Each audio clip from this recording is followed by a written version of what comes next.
Me senté en mi coche fuera de la prepa Benito Juárez durante 10 minutos, mirando la pila de ensayos sin calificar en el asiento del copiloto.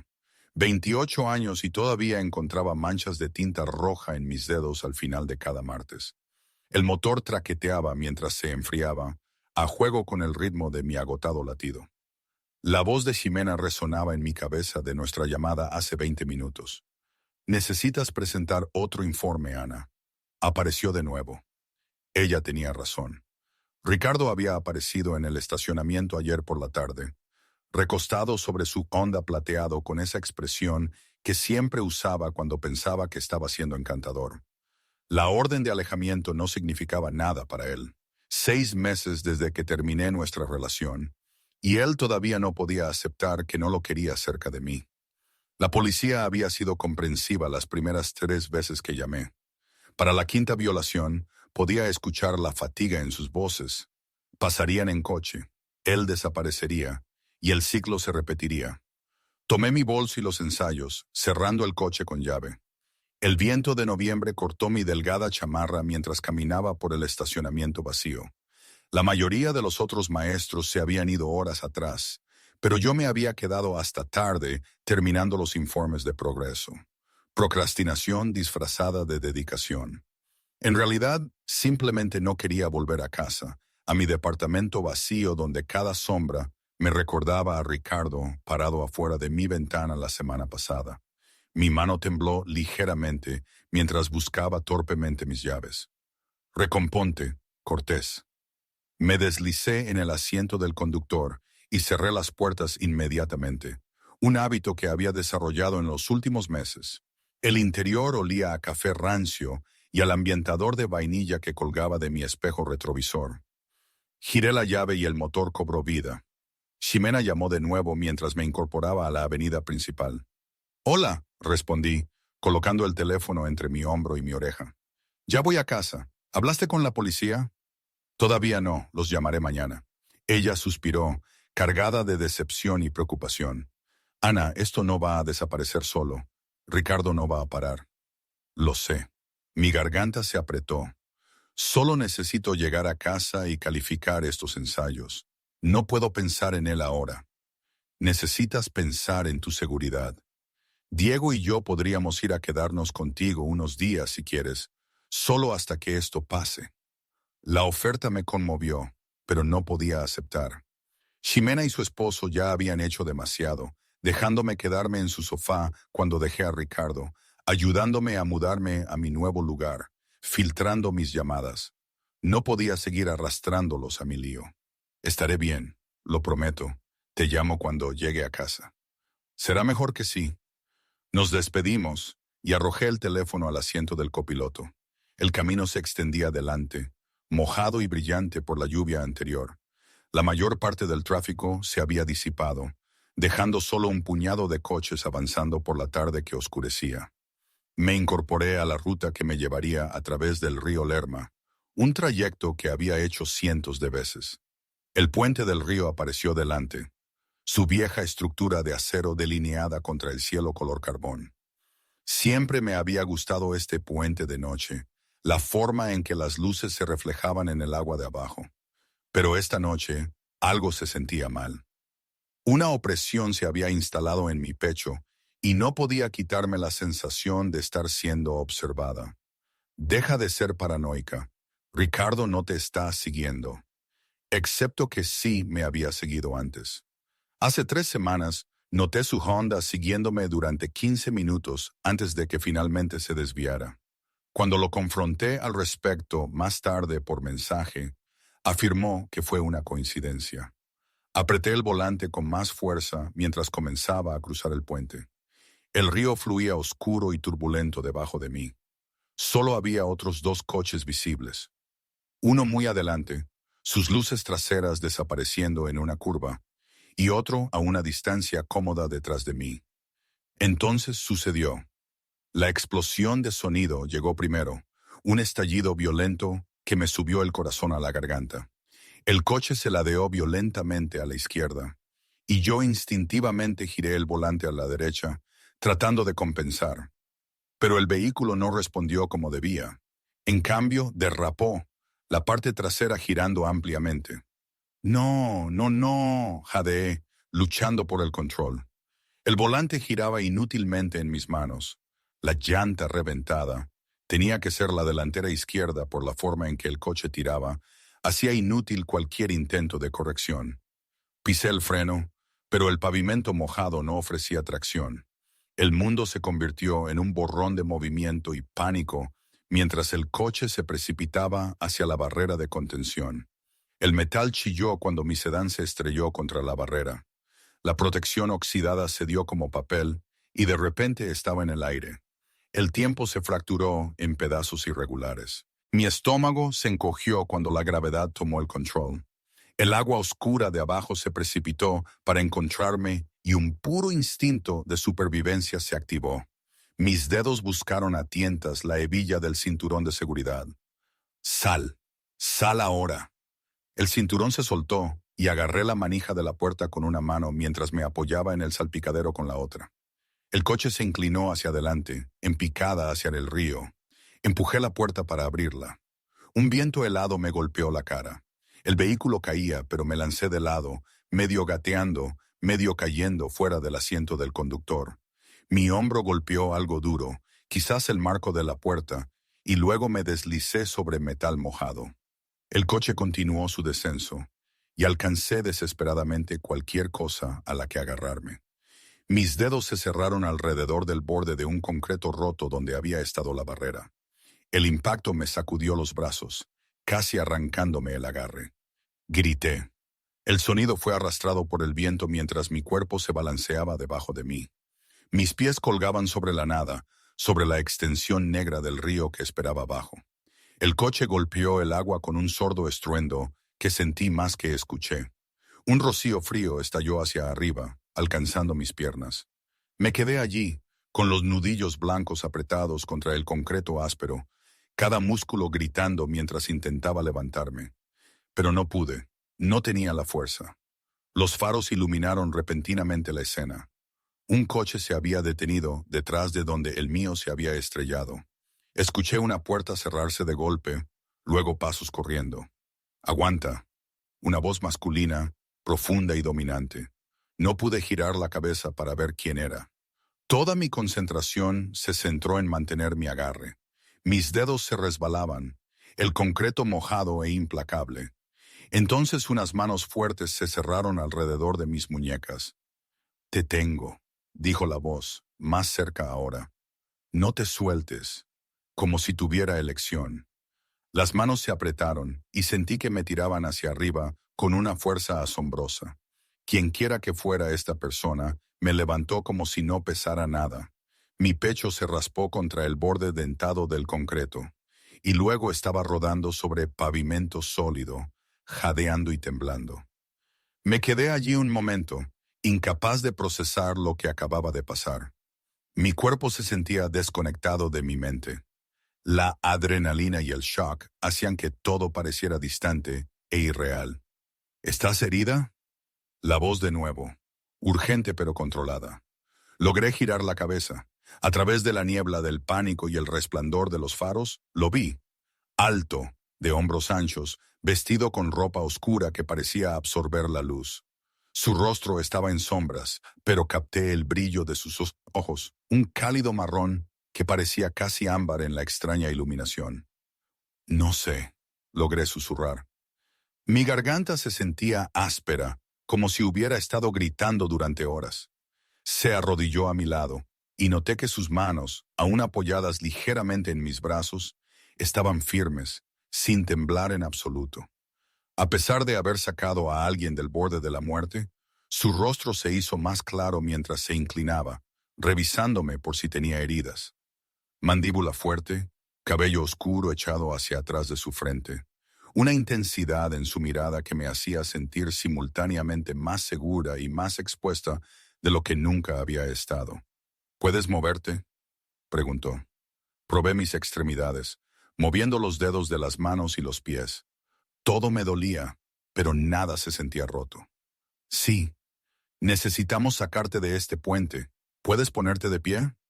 Con su ayuda, me esforcé por ponerme de pie. Mis piernas se sentían como agua, apenas capaces de soportar mi peso. Mantuvo un brazo alrededor de mi cintura, apoyándome sin esfuerzo mientras me guiaba hacia su coche. Eché un vistazo.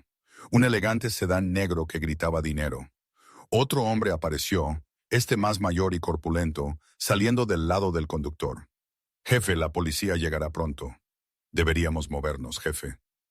La palabra se registró vagamente a través de mi shock. Abre la puerta, ordenó el hombre que me sostenía. El conductor obedeció de inmediato, abriendo la puerta trasera del sedán. Mi rescatador me ayudó a entrar en el interior de cuero, y me hundí en el asiento, temblando violentamente ahora que la adrenalina se desvanecía. Se deslizó a mi lado, y la puerta se cerró con un golpe sólido que amortiguó el sonido de las sirenas que se acercaban. Al hospital, le dijo al conductor, la clínica privada en la calle Insurgentes, no el público. Espera, protesté débilmente. Debería hablar con la policía, presentar un informe. Él se giró para mirarme, y en la tenue luz del interior del coche, lo vi claramente por primera vez.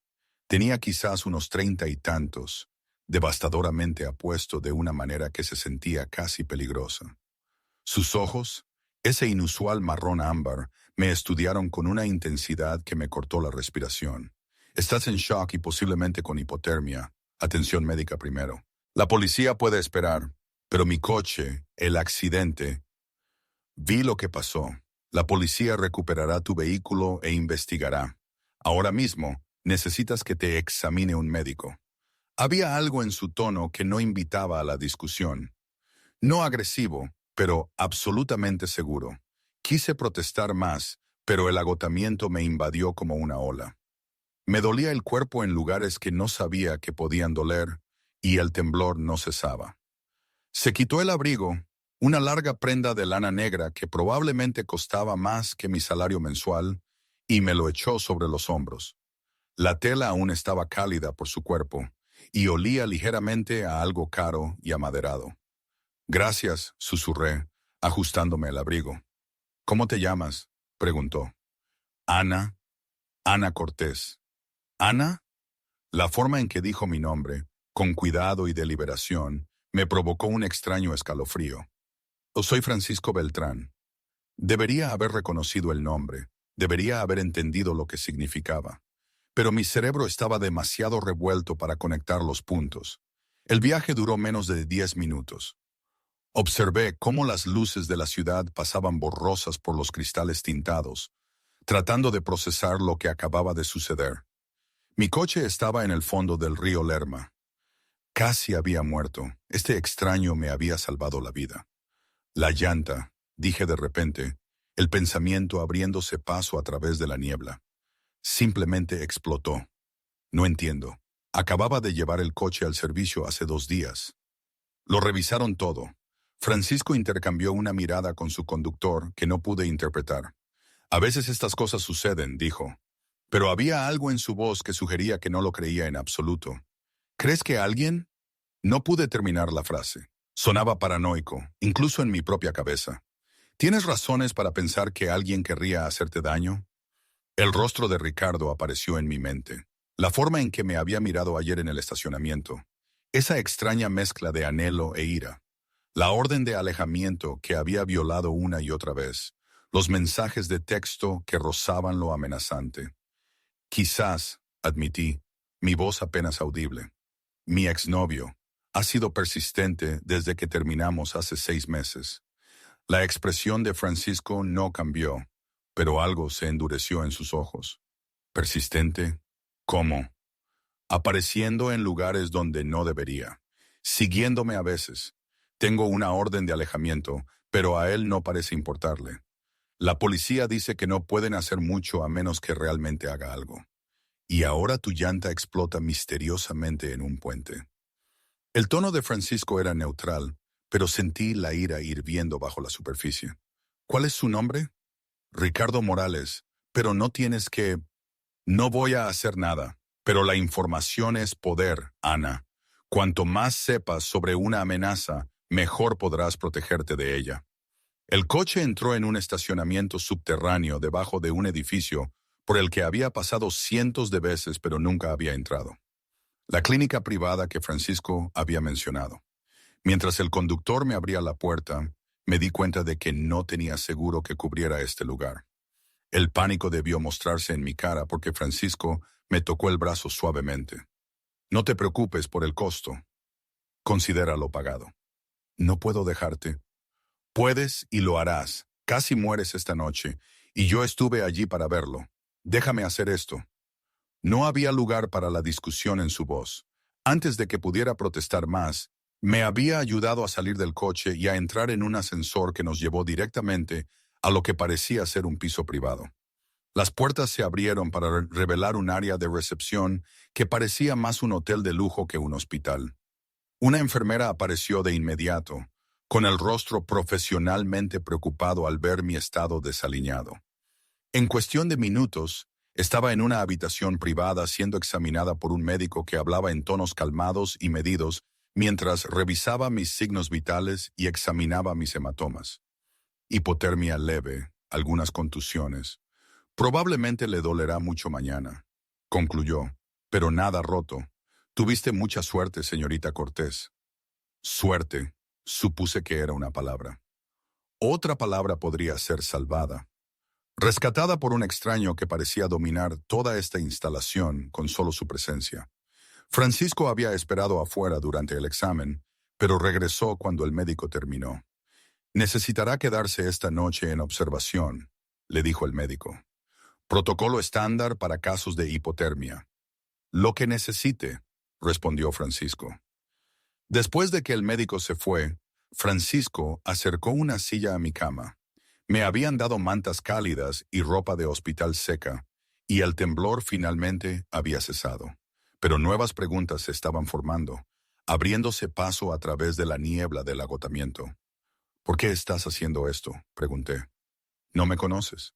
Porque necesitabas ayuda, y yo estaba en posición de proporcionártela. ¿Necesita haber más razones que esa? La mayoría de la gente simplemente habría llamado al 950. Yo no soy la mayoría de la gente. Se recostó en la silla, estudiándome con la misma intensidad de antes. Además, el hospital público más cercano está a 20 minutos de ese puente. Necesitabas atención inmediata. Gracias, dije de nuevo, sintiendo la insuficiencia de esas dos palabras. No sé cómo podré pagarte alguna vez. No necesitas pagarme. Solo descansa y recupérate. Mañana podemos preocuparnos por el informe policial y por recuperar tus pertenencias del coche, si algo sobrevivió. La mención de mañana hizo que la realidad se hundiera más. Casi había muerto esta noche. Alguien podría haber intentado matarme. Y este extraño, este Francisco Beltrán, me había sacado del abismo. ¿Quién eres?, pregunté en voz baja. ¿En realidad? Permaneció en silencio durante un largo momento, y me pregunté si respondería. Finalmente habló. Alguien que casualmente estaba en el lugar correcto en el momento adecuado. Por ahora, eso es todo lo que necesitas saber. No fue una respuesta, pero el agotamiento estaba ganando la batalla contra mi curiosidad. Mis párpados se sentían increíblemente pesados, y las mantas cálidas me arrastraban hacia el sueño a pesar de mis pensamientos acelerados. Descansa, Ana, dijo Francisco, su voz más suave ahora. Estás a salvo aquí, te lo prometo. Y extrañamente, imposiblemente, le creí. Mientras me deslizaba hacia la inconsciencia, lo último que vi fueron los ojos ámbar de Francisco observándome. Y lo último que sentí fue una extraña certeza de que mi vida acababa de cambiar de maneras que aún no podía comprender. La luz del sol se filtraba por las cortinas color crema cuando abrí los ojos, pintando rectángulos dorados en paredes desconocidas. Por un momento desorientado, no pude recordar dónde estaba. Luego, los eventos de anoche volvieron, y me senté demasiado rápido, mi cuerpo magullado protestando por el movimiento. La habitación privada de la clínica no se parecía a ninguna instalación médica que hubiera visto. Más bien, una suite de hotel de lujo con su sillón mullido, mesa auxiliar de caoba y obras de arte abstractas en las paredes. El monitor junto a mi cama pitaba constantemente, rastreando signos vitales que no podía interpretar. Un goteo intravenoso alimentaba un líquido transparente en mi brazo. La aguja asegurada con cinta médica que tiraba de mi piel. Mi teléfono. Necesitaba mi teléfono. Recorrí la habitación frenéticamente hasta que lo vi en la mesa junto a un florero con lirios blancos frescos. Alguien lo había recuperado de mi coche o lo había encontrado en el puente. Lo alcancé, haciendo una mueca mientras los músculos que había olvidado que existían se hacían notar. 17 llamadas perdidas de Ximena, 23 mensajes de texto, la mayoría de ella. Algunos de otros amigos preocupados que debieron enterarse de alguna manera. Desplacé los mensajes de Ximena, viendo cómo escalaban de preocupación a pánico. ¿Dónde estás? Llámame. Ana, en serio, dijiste que llamarías cuando llegaras a casa.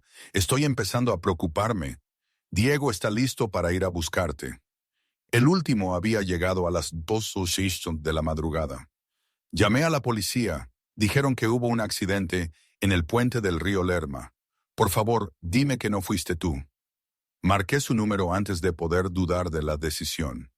Respondió al primer timbrazo.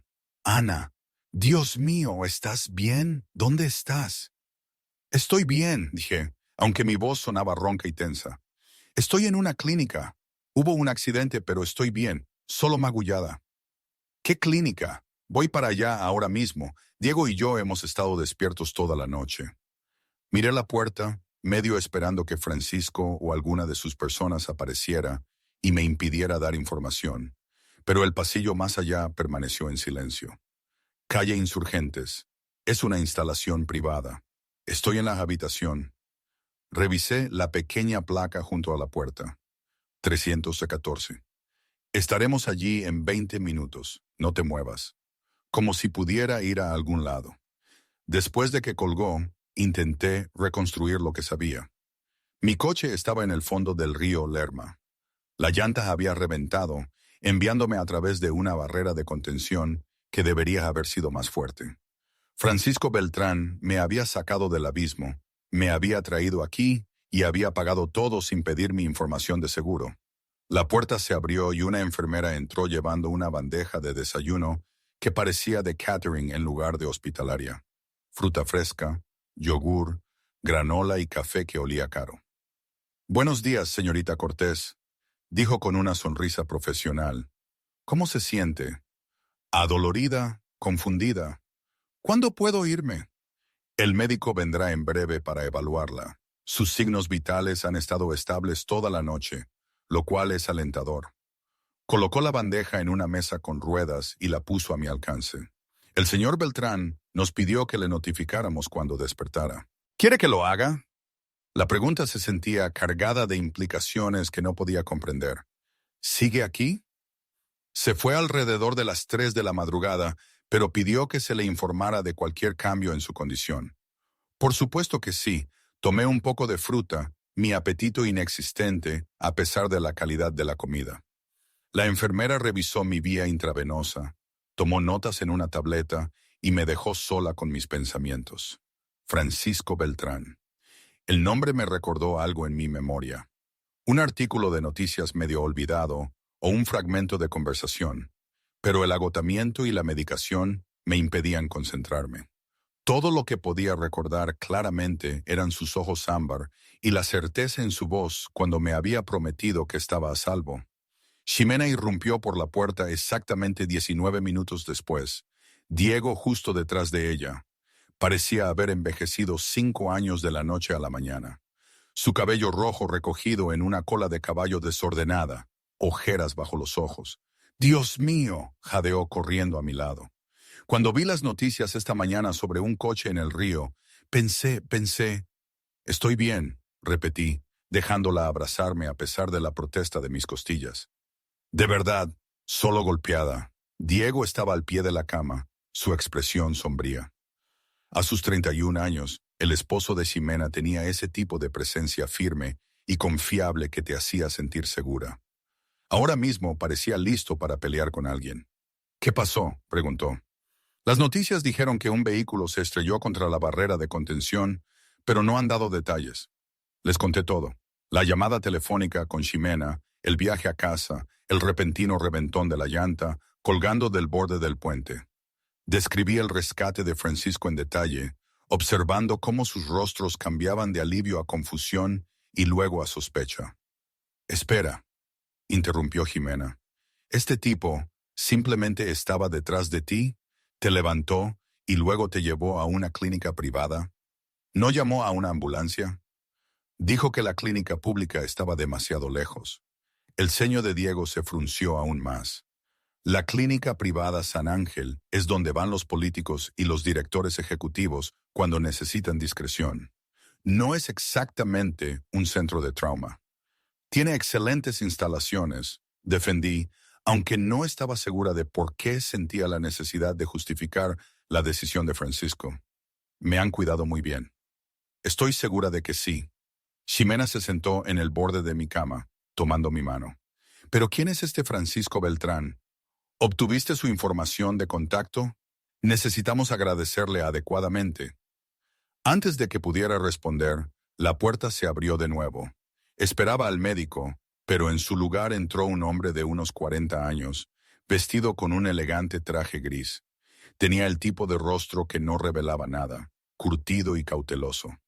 «Señorita Cortés», dijo, su voz con un ligero acento que no pude ubicar. «Soy José Cárdenas, jefe de seguridad del señor Beltrán. Espero no interrumpir». Ximena y Diego intercambiaron miradas. «¿Seguridad?», preguntó Ximena. José sacó una tableta de su maletín, sin reconocer su pregunta. «He estado investigando el incidente de anoche. Con su permiso, me gustaría discutir lo que encontramos». «¿Nosotros?», pregunté. «El señor Beltrán me pidió que investigara las circunstancias de su accidente. Estaba preocupado por algunos detalles». Diego se enderezó. «¿No debería estar manejando esto la policía?». «La policía está llevando a cabo su propia investigación. Por supuesto, pero el señor Beltrán tiene recursos que ellos no tienen». José tocó su tableta, mostrando imágenes. «Estas son de las cámaras de tráfico en el puente del río Lerma, capturadas aproximadamente 30 minutos antes de que su vehículo se estrellara contra la barrera de contención». Giró la pantalla hacia mí. La imagen mostraba un coche detenido en el arcén del puente, con las luces de emergencia parpadeando. La matrícula estaba cubierta, deliberadamente oscurecida, con lo que parecía lodo o pintura. Este vehículo estuvo estacionario durante aproximadamente 8 minutos antes de irse. Poco después de que partió, usted entró al puente. Deslizó a otra imagen. Esta mostraba escombros en la carretera que yo, demasiado concentrada en conducir, no había notado. Estos son consistentes con tiras de clavos industriales, del tipo utilizado en pinchazos controlados de neumáticos. Mi estómago se revolvió. «Alguien saboteó el puente. Alguien saboteó su ruta», corrigió José. «Los escombros estaban concentrados en el carril derecho, exactamente por donde usted conduciría según sus patrones habituales».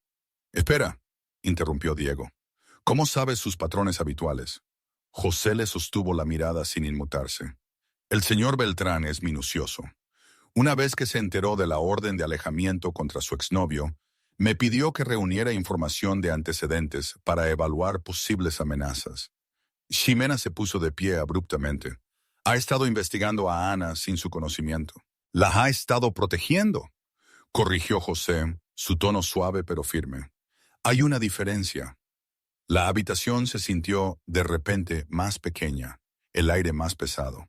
Debería haberme enojado, sentirme violada por la invasión de la privacidad. En cambio, una fría certeza se instaló en mi pecho. «Ricardo hizo esto. Intentó matarme». «No podemos probar eso todavía», dijo José. «Pero la evidencia sugiere fuertemente premeditación. Las tiras de clavos fueron colocadas y retiradas, dejando una mínima huella. La barrera de contención por la que se estrelló había sido deliberadamente debilitada. El metal cortado parcialmente para que fallara al impactar». Ximena se hundió de nuevo en la cama, su rostro pálido. «Esto no fue solo furia en la carretera o un accidente. Esto fue planeado». «Extensamente planeado», asintió José, Quienquiera que haya hecho esto conocía su horario, sabía qué ruta tomaría, y tuvo el tiempo y los recursos para preparar la trampa. La policía, dije débilmente. Les han dicho. Hemos compartido lo que encontramos. Están examinando el vehículo, aunque la recuperación del río pudo haber comprometido la evidencia. Deslizó a otro conjunto de imágenes. Sin embargo, logramos localizar estas antes de que llegara el equipo de recuperación de la ciudad. Las fotos mostraban fragmentos metálicos, retorcidos y afilados.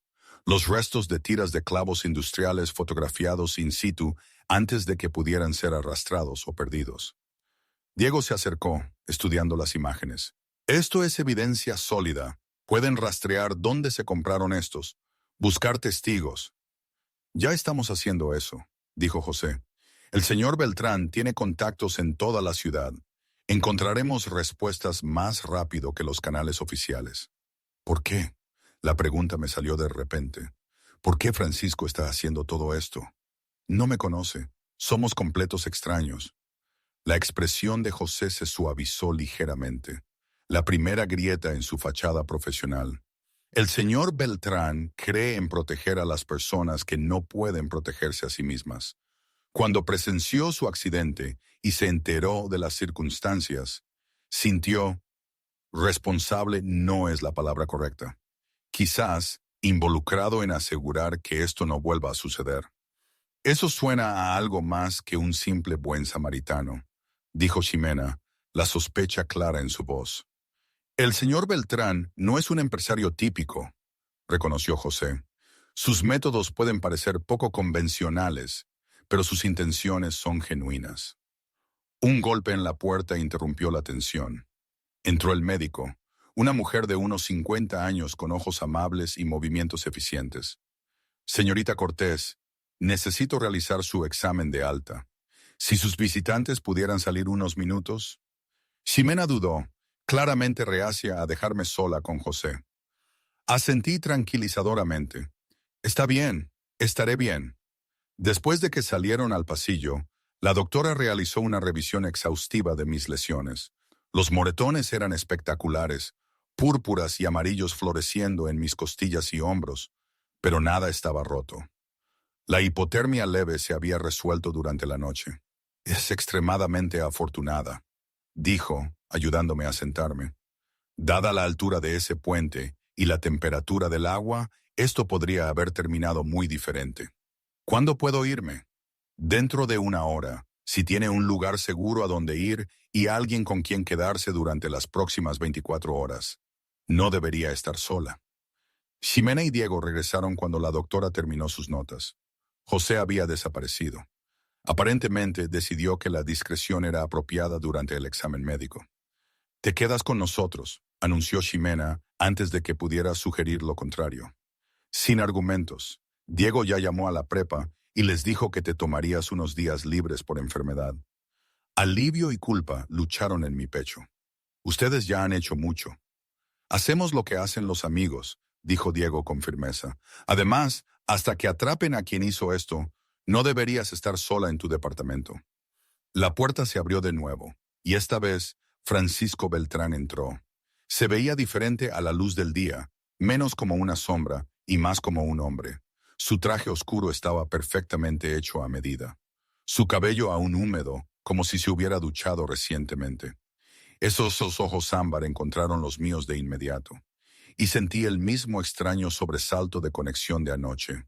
Ana, dijo, mi nombre sonando diferente en su boca que en la de cualquier otra persona. Me alegra verte recuperándote bien. Ximena se colocó entre nosotros, con los instintos protectores a flor de piel. Usted debe ser el señor Beltrán. Queremos agradecerle por salvar la vida de Ana. No hay necesidad de agradecimiento. Su atención permaneció en mí, aunque reconoció a Ximena con un ligero asentimiento. José te informó de lo que encontramos. Lo hizo, confirmé. Es mucho que procesar.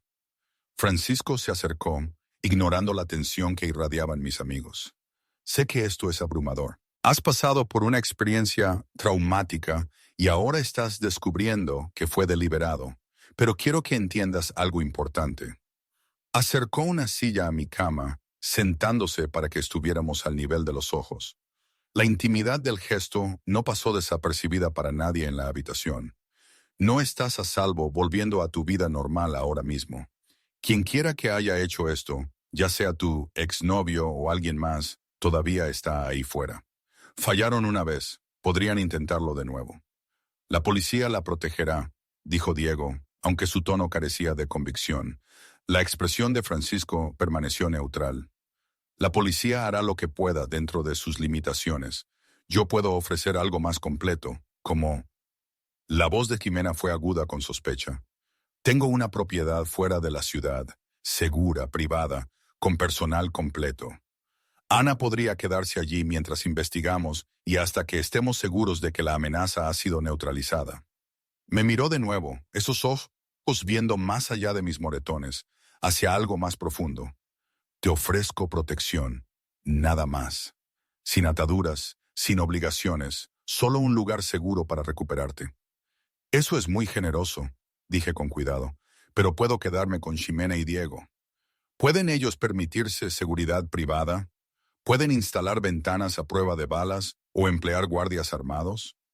Las preguntas no fueron crueles, solo pragmáticas. No estoy sugiriendo que tus amigos no puedan ayudar. Estoy diciendo que yo puedo ayudar más. La mandíbula de Diego se tensó. Ana, no conoces a este hombre. Me salvó la vida, señalé. Lo cual agradecemos, añadió Ximena rápidamente. Pero mudarse a su casa, eso es un gran paso. Francisco se puso de pie, alisándose la chaqueta del traje. Entiendo su vacilación. Es prudente ser cauteloso. Tómese un tiempo para pensarlo. Sacó una tarjeta de presentación, colocándola en mi mesa auxiliar. Este es mi número privado. Llámame en cualquier momento, día o noche. ¿Qué sacas de todo esto?, pregunté de repente. Has pagado mis gastos médicos, hiciste que tu equipo de seguridad investigara, y ahora me ofreces un lugar donde quedarme. ¿Cuál es tu interés? Por primera vez, algo parecido al respeto brilló en su expresión. Directa. Lo aprecio. Consideró sus palabras cuidadosamente. Soy un empresario que lidia con situaciones complicadas. Cuando veo a alguien en peligro, alguien que merece algo mejor de lo que la vida le ha deparado, tengo los recursos para ayudar. Ese es mi interés, la satisfacción de marcar la diferencia. No era toda la verdad, podía verlo en la forma en que se comportaba, la cuidadosa elección de las palabras, pero tampoco era del todo una mentira. Lo pensaré, dije. Eso es todo lo que pido. Se dirigió hacia la puerta, luego se detuvo. Una cosa más, José mantendrá vigilancia sobre posibles amenazas. Si tu exnovio o cualquier otra persona se te acerca, lo sabremos de inmediato. Considéralo una cortesía dadas las circunstancias. Después de que se fue, los tres nos sentamos en un silencio pesado. Finalmente, Ximena habló. Hay algo extraño en él, no puedo decir qué es, pero... Tiene dinero y poder, dijo Diego secamente. Hombres así siempre tienen intereses ocultos. Pero yo seguía pensando en la forma en que Francisco me había mirado. No con lástima o condescendencia, sino con algo que se sentía casi como reconocimiento, como si hubiera visto algo en mí digno de proteger más allá de la simple caridad. La enfermera regresó con los papeles de alta y una bolsa que contenía mis pertenencias salvadas de la noche anterior. Mi bolso milagrosamente seco dentro de un compartimento impermeable, mis llaves y, en el fondo, una nota escrita con letra precisa. La oferta se mantiene mientras la necesites. Mantente a salvo, Ana. No había firma, pero sabía quién la había escrito. Doblé la nota y la guardé en mi bolsillo, ignorando las miradas interrogantes de mis amigos. Fuera lo que fuera Francisco Beltrán, fueran cuales fueran sus verdaderas motivaciones, me había dado algo precioso anoche más allá de salvarme la vida. Me había dado la certeza de que no estaba sola en esta lucha. Y ahora mismo, con alguien ahí fuera que me quería muerta, ese conocimiento se sentía más valioso que cualquier otra cosa. Llamé a Francisco al tercer día. Ximena y Diego habían sido anfitriones maravillosos, dejándome ocupar su habitación de invitados y nunca quejándose de la interrupción en sus vidas. pero podía ver la tensión. Diego seguía revisando las cerraduras obsesivamente. Ximena saltaba cada vez que la puerta de un coche se cerraba afuera. Tenían miedo y era mi culpa por llevar el peligro a su puerta. La tarjeta de presentación que Francisco me había dado se sentía pesada en mi bolsillo mientras marcaba. Respondió al segundo timbrazo. Ana.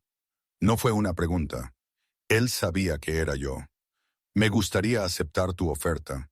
Si todavía está disponible, claro. La franqueza me tomó por sorpresa. Sin preguntas sobre por qué había cambiado de opinión. Sin regodeo por haber cedido. Solo aceptación inmediata. Mañana no tengo mucho que empacar. Enviaré un coche a las 10:00. Mándame la dirección por mensaje. Después de que colgamos, encontré a Ximena en la cocina, mirando su laptop, pero sin ver realmente la pantalla. Levantó la vista cuando entré, la preocupación grabada en las líneas alrededor de sus ojos. Me voy a quedar con Francisco por un tiempo, dije antes de perder el valor. Su expresión cambió a través de varias emociones antes de asentir con resignación. ¿Estás segura de esto? No, pero quedarme aquí los pone a Diego y a ti en riesgo. Al menos en la casa de Francisco hay seguridad real. ¿Qué sabemos realmente de él, Ana?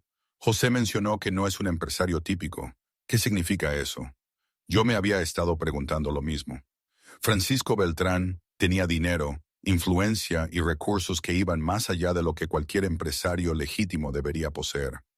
Pero también me había salvado la vida y me ofrecía protección cuando la necesitaba desesperadamente.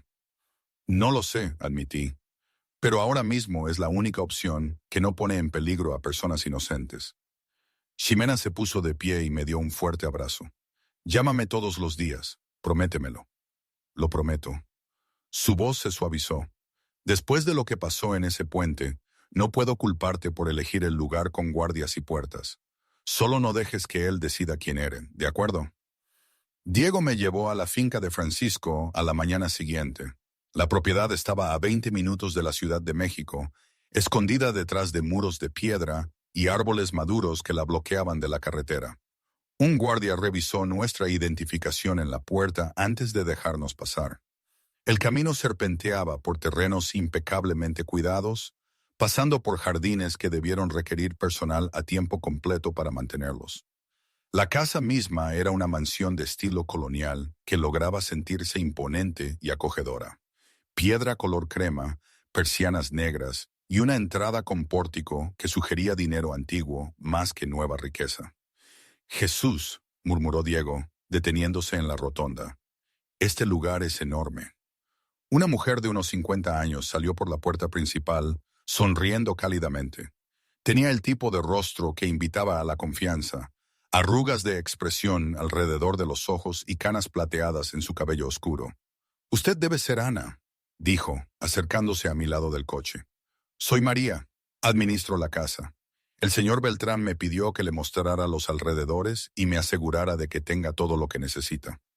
Tomé mi única bolsa de viaje del asiento trasero, sintiéndome patéticamente poco preparada para lo que fuera esto. Diego me acompañó hasta la puerta, su expresión escéptica y protectora. Llama si necesitas algo, dijo en voz baja. En cualquier momento, día o noche, iremos a buscarte. Lo haré, gracias por todo. Después de que Diego se fue, María me llevó adentro. El vestíbulo de entrada era más grande que mi departamento, con pisos de madera pulida y una escalera que se curvaba hacia el segundo piso, pero no era ostentoso. Fotos familiares adornaban las paredes y flores frescas llenaban un florero en una mesa auxiliar. El señor Beltrán está en la ciudad ocupándose de negocios, explicó María mientras caminábamos, pero quería que me asegurara de que se sienta cómoda. Le mostraré su habitación. Me llevó arriba y por un pasillo bordeado de puertas cerradas. Mi habitación estaba al final, espaciosa y luminosa con ventanas que daban a los jardines. Una cama tamaño queen dominaba el espacio, vestida con suaves sábanas. Un baño privado conectado a través de una puerta a la izquierda. Esto es hermoso, dije, dejando mi bolso en la cama. El señor Beltrán dijo que le diera la habitación azul. Tiene la mejor luz de la mañana.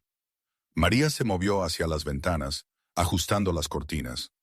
La casa tiene seguridad, pero es libre de moverse como quiera. Cocina, biblioteca, jardines, todo disponible. La cena suele ser a las 7 si el señor Beltrán está en casa, pero puedo traerle algo a su habitación si prefiere. Gracias, María. Esto es más que generoso. Ella sonrió dulcemente. El señor Beltrán es un buen hombre, lo que sea que la gente diga de él. Estás a salvo aquí, Ana. Después de que se fue, desempacó mis escasas pertenencias e intentó instalarme. La habitación se sentía como un hotel de lujo, no del todo real. Probé la cama, suave pero firme, y exploré el baño, que tenía una tina con patas y el tipo de artículos de tocador caros que solo había visto en revistas. Finalmente, la inquietud me llevó escaleras abajo. Vagué por el piso principal, admirando la sala de estar formal, el estudio forrado de libros, el comedor que podía albergar a 12 personas. Todo era de buen gusto, caro, pero habitado. No era una pieza de exhibición, sino un hogar real. Encontré mi camino hacia la parte trasera de la casa, donde las puertas francesas se abrían a un patio de piedra. Más allá se extendían los jardines que había visto desde mi ventana. Salí, respirando el aire de noviembre, fresco y limpio. Fue entonces cuando lo escuché. Campanas de iglesia, distantes pero claras. Siguiendo el sonido, caminé por el jardín a lo largo de un sendero bordeado de rosas de última temporada. Las campanas se hicieron más fuertes hasta que llegué a un pequeño edificio escondido entre los árboles. Una capilla. Sus paredes de estuco blanco y su cruz simple eran inconfundibles. La puerta estaba ligeramente entreabierta. Dudé, sintiéndome una intrusa, luego la abrí suavemente. El interior era simple, pero hermoso. Bancos de madera, ventanales de vitrales que proyectaban luz de colores en el suelo, y al frente un altar con un crucifijo. Y arrodillado ante ese altar, con la cabeza inclinada en oración, estaba Francisco Beltrán. Llevaba pantalones oscuros y una camisa blanca, las mangas remangadas hasta los codos. Sus manos estaban entrelazadas, los labios moviéndose en silencio. Nunca había visto a nadie orar con tanta intensidad, con tal concentración. Era íntimo de una manera que me hacía sentir que no debería estar mirando. Empecé a retroceder, pero una tabla del suelo crujió bajo mi pie. La cabeza de Francisco se levantó y se giró para mirarme. Por un momento, ninguno de nosotros habló. «Lo siento», dije en voz baja. No quise interrumpir. «No interrumpes». Se puso de pie con gracia fluida, persignándose antes de caminar por el pasillo hacia mí. «Me alegra que hayas encontrado este lugar. Está abierto para ti en cualquier momento. ¿Tienes tu propia capilla?» Mi abuela insistió cuando mi padre construyó esta casa. Decía que ningún hogar estaba completo sin un lugar para orar. Señaló los bancos. «Camina conmigo». Nos sentamos en la segunda fila. El silencio era cómodo más que incómodo. Estudié los vitrales, la forma en que la luz se fracturaba a través de los paneles de colores. «María dijo que estás mucho en la ciudad», me aventuré. «Los negocios requieren mi atención, pero trato de estar en casa para la oración vespertina». Me miró. «¿Te sorprende que sea religioso?» «Un poco. La mayoría de la gente que conozco que va a la iglesia lo hace los domingos durante una hora. Esto parece diferente. La fe no es algo que haces una vez a la semana. Es cómo vives, las decisiones que tomas, la persona que intentas ser». Su expresión se volvió contemplativa. Incluso cuando esas decisiones son complicadas, había un peso detrás de esas palabras, una historia que aún no conocía. Quise preguntar qué quería decir. ¿Qué tipo de negocio requería seguridad armada e investigadores privados? Pero el miedo me detuvo. A veces la ignorancia se sentía más segura que la verdad. «Gracias por dejarme quedarme aquí», dije en cambio. «No necesitas agradecerme. Esto es lo correcto». Nos sentamos en silencio un rato más antes de que Francisco revisara su reloj. «Debería dejarte instalarte. Si necesitas algo, María puede ayudarte. Y Ana». Esperó hasta que lo miré a los ojos. «Puedes ir a cualquier parte de la propiedad. Considera esto tu hogar mientras estés aquí». Después de que se fue, permanecí en la capilla, tratando de reconciliar al hombre que oraba con tanta devoción con el hombre que ejercía un poder tan obvio. La contradicción me fascinaba y me asustaba a partes iguales. La cena esa noche fue sorprendentemente informal. María había preparado pasta con una salsa de tomate sencilla, ensalada y pan, que olía como si hubiera sido horneado esa tarde. Francisco se unió a mí en el comedor más pequeño, junto a la cocina, todavía vestido con su ropa de trabajo, pero con la corbata quitada y el cuello desabrochado. ¿Cómo fue tu primer día?, preguntó, sirviéndose pasta. Irreal. Hermoso, pero irreal. El ajuste lleva tiempo. Has estado viviendo en modo de supervivencia durante meses. La seguridad se siente extraña cuando no estás acostumbrada a ella. Sí, la observación era demasiado precisa. ¿Cómo sabes tanto de mí? Los informes de José fueron exhaustivos, pero también reconocí las señales. La forma en que revisas las salidas, observas las sombras, te sobresaltas ante sonidos inesperados. Dio un bocado de pasta, considerando sus palabras. Has sido casada. Eso deja marcas. Hablando por experiencia, algo oscuro brilló en su rostro. En cierto modo, comimos en silencio por un momento antes de que reuniera valor. José mencionó que tu negocio implica situaciones complicadas. ¿Qué significa eso exactamente? Francisco dejó su tenedor, prestándome toda su atención. Significa que opero en áreas en las que la mayoría de la gente prefiere no pensar. Proporciono servicios, resuelvo problemas, protejo intereses que existen fuera de las estructuras convencionales. Eso es deliberadamente vago. Sí. ¿Por qué no me dices la verdad? Porque una vez que sabes ciertas cosas no puedes dejarlas de saber. Y preferiría no cargarte con información que podría ponerte en más peligro. Ya estoy en peligro. Ricardo intentó matarme. Ricardo es una amenaza. Hay otras en este mundo, Ana. Personas que usarían cualquier conexión conmigo como ventaja. Cuanto menos sepas, más segura estarás. Debería haber sido frustrante, pero su lógica tenía sentido. Aún así, la curiosidad me carcomía. ¿Eres parte del crimen organizado? Me estudió durante un largo momento. ¿Importaría para tu decisión de quedarte aquí, si lo fuera? Lo pensé honestamente. No lo sé, probablemente no, ya que mi alternativa es estar sola y vulnerable. Pero me gustaría saber de qué estoy aceptando protección. Justo. Se recostó en su silla. Soy el jefe de una organización que controla ciertas operaciones en el noroeste del país. No traficamos con drogas ni con personas. Nos encargamos de la seguridad, la arbitraje y los intereses comerciales que requieren discreción. Parte de lo que hacemos es legal. Parte existe en zonas grises. Y sí, a veces usamos métodos que preocuparían a la policía. La honestidad fue sorprendente. Había esperado negación o evasión, no una admisión directa. Me estás diciendo que eres un criminal. Te estoy diciendo que opero en un sistema paralelo al que vive la mayoría de la gente. Si eso me convierte en un criminal, depende de tu perspectiva. La mayoría de las perspectivas dirían que sí. La mayoría de las perspectivas no se han enfrentado a las situaciones que requieren a alguien como yo. Tomó su tenedor de nuevo. No te pido que apruebes, Ana. Solo que entiendas que la protección que ofrezco es real y efectiva precisamente por lo que soy. Terminamos la cena con temas más seguros, la cocina de María y la historia de la finca. Pero la confesión de Francisco persistía en mi mente. Era un criminal que rezaba a diario, un hombre de violencia y fe. La contradicción debería haberme hecho huir. En cambio, lo hacía parecer más humano, más real que el misterioso Salvador que me había sacado del puente. Esa noche, acostada en la cómoda cama de la habitación azul, escuché pasos en el pasillo, silenciosos, medidos. Contuve la respiración hasta que pasaron, dirigiéndose hacia las escaleras. Más tarde, mucho más tarde, los escuché regresar. Francisco, me di cuenta, haciendo rondas, revisando la casa, asegurándose de que todo estuviera seguro. Me quedé dormida sintiéndome más segura que en meses, a pesar de saber que estaba bajo la protección de un hombre que operaba fuera de la ley.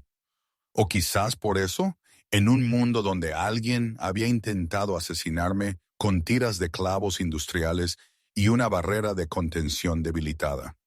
Quizás la seguridad convencional era una ilusión. Quizás lo que necesitaba era alguien que entendiera el peligro íntimamente, que se moviera entre las sombras y supiera cómo contraatacar. La mañana llegó con una débil luz solar filtrándose por las cortinas. Me duché, me vestí con unos jeans limpios y un suéter de la ropa que María de alguna manera había conseguido de mi talla, y bajé. La casa estaba en silencio, excepto por los sonidos de la cocina. Siguiendo el aroma del café, encontré a Francisco en la mesa leyendo el periódico, ya vestido con otro traje caro. «Buenos días», dijo, levantando la vista. «Hay café fresco» y María dejó el desayuno caliente en el horno. Serví café y tomé un plato de huevos y pan tostado. «¿Siempre te despiertas tan temprano?» Un hábito de mi padre. Creía que las mañanas eran para la oración y la planificación. Francisco dobló el periódico. «José tiene una actualización sobre tu caso. Vendrá esta tarde si estás dispuesta a reunirte con él». «¿Qué tipo de actualización?» «Evidencia que vincula a tu exnovio con el sabotaje. Y algo más preocupante». Su expresión se puso seria. «La organización de los Solís ha estado haciendo preguntas sobre ti». «¿Quiénes son los Solís?» «Un grupo rival que opera en la zona. Han estado buscando expandirse a territorio que controlo. Si te han conectado conmigo, podrían verte como una ventaja». Mi estómago se revolvió. «¿Pero cómo sabrían de mí? Nos conocimos hace solo unos días». «Saliste de la clínica conmigo. Cenamos aquí. En este mundo, la información viaja rápido». Extendió la mano sobre la mesa, cubriendo la mía brevemente. «Te digo esto no para asustarte, sino para que entiendas por qué la seguridad aquí es necesaria. ¿Por qué salir de la propiedad ahora mismo sería peligroso? Así que estoy atrapada aquí. Estás protegida aquí. Hay una diferencia. ¿Pero realmente la había? Había escapado del control de Ricardo solo para aceptar la protección de Francisco, que venía con sus propias fronteras y restricciones. La jaula dorada era más cómoda, pero seguía siendo una jaula. Francisco pareció leer mis pensamientos. «Sé que esta no es la libertad que querías, pero es temporal. Una vez que neutralicemos las amenazas, podrás volver a tu vida. ¿Y si las amenazas nunca desaparecen? ¿Y si esta es mi vida ahora?» Permaneció en silencio por un momento, y cuando habló, su voz contenía una dulzura inesperada. «Entonces encontraremos la manera de hacerlo soportable. Juntos». La palabra flotó entre nosotros, con implicaciones que no estaba lista para examinar. Juntos sugería una asociación, una conexión, algo más que solo protección y gratitud. Y la forma en que Francisco me miraba, con calidez atenuando la intensidad de sus ojos ámbar, hizo que mi pulso se acelerara de una manera que no tenía nada que ver con el miedo. Retiré mi mano, necesitando distancia para pensar con claridad. Debería llamar a Ximena, dejarle saber que me estoy instalando. Por supuesto, tu teléfono funciona aquí, aunque José ha agregado algunos protocolos de seguridad para evitar el rastreo. Después del desayuno, me retiré a mi habitación y llamé a Ximena. Respondió de inmediato, el alivio evidente en su voz. «Gracias a Dios. Empecé a preocuparme cuando no llamaste anoche». «Lo siento, fue un día largo y me desplomé temprano». Le informé sobre la finca, con cuidado de no mencionar la confesión de Francisco sobre su negocio. Algunas cosas eran mías para procesar antes de compartirlas. «Entonces, ¿realmente te quedas allí con este hombre que apenas conocemos? Por ahora, ¿es esto o volver a poneros en riesgo a Diego y a ti?» Suspiró pesadamente. «Odio esto. Odio que estés en esta situación». «Lo sé. Yo también». Hablamos durante otros 20 minutos, poniéndonos al día sobre las noticias de su escuela y el trabajo de Diego. Cosas normales que se sentían cada vez más distantes de mi nueva realidad. Después de colgar, noté un mensaje de texto de un número desconocido. Al abrirlo, encontré un mensaje de José. «Reunión a las 2 p.m. en el estudio del señor Beltrán.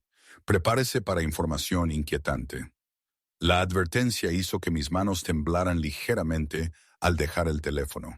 Lo que sea que José había descubierto era malo. Y en un mundo donde alguien ya había intentado matarme una vez, eso era decir algo. 2 semanas en la finca de Francisco me habían dado una falsa sensación de seguridad. Caí en una rutina. Mañanas en la capilla escuchando las campanas de la iglesia. Tardes leyendo en la biblioteca. Noches compartiendo comidas con Francisco cuando los negocios le permitían estar en casa. Los moretones del puente se habían desvanecido a sombras amarillo-verdosas y las pesadillas eran menos frecuentes. Entonces Ximena llamó con noticias que destrozaron la calma. La escuela te necesita de vuelta, dijo. La directora Rosales pregunta cuándo regresarás. No pueden mantener tu puesto para siempre. Me paré junto a la ventana de mi habitación, observando cómo la seguridad patrullaba los terrenos. No sé si puedo volver todavía. Ana, han pasado 2 semanas. No puedes esconderte para siempre. La palabra esconderse dolió porque era precisa. Alguien intentó matarme, Ximena. Lo sé, pero tienes una vida, una carrera. No puedes dejar que Ricardo te quite eso también. Después de que colgamos, encontré a Francisco en su estudio revisando documentos. Levantó la vista cuando entré, dejando su trabajo de inmediato. ¿Todo bien? Mi prepa me quiere de vuelta. Ximena cree que me estoy escondiendo. ¿Lo estás? La franqueza me tomó por sorpresa. Quizás, pero también me estoy manteniendo viva. Francisco se puso de pie y se movió hacia la ventana a mi lado. José tiene equipos vigilando la prepa. Si quieres volver a trabajar, podemos organizar protección. ¿Protección discreta? Porque tener guardaespaldas siguiéndome a las aulas no es precisamente sutil. 2 personas en el estacionamiento, de civil. Nunca sabrías que están allí.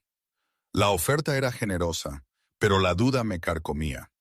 ¿Y si Ricardo aparece de nuevo? Entonces mi gente lo manejará antes de que se acerque a menos de 15 metros de ti.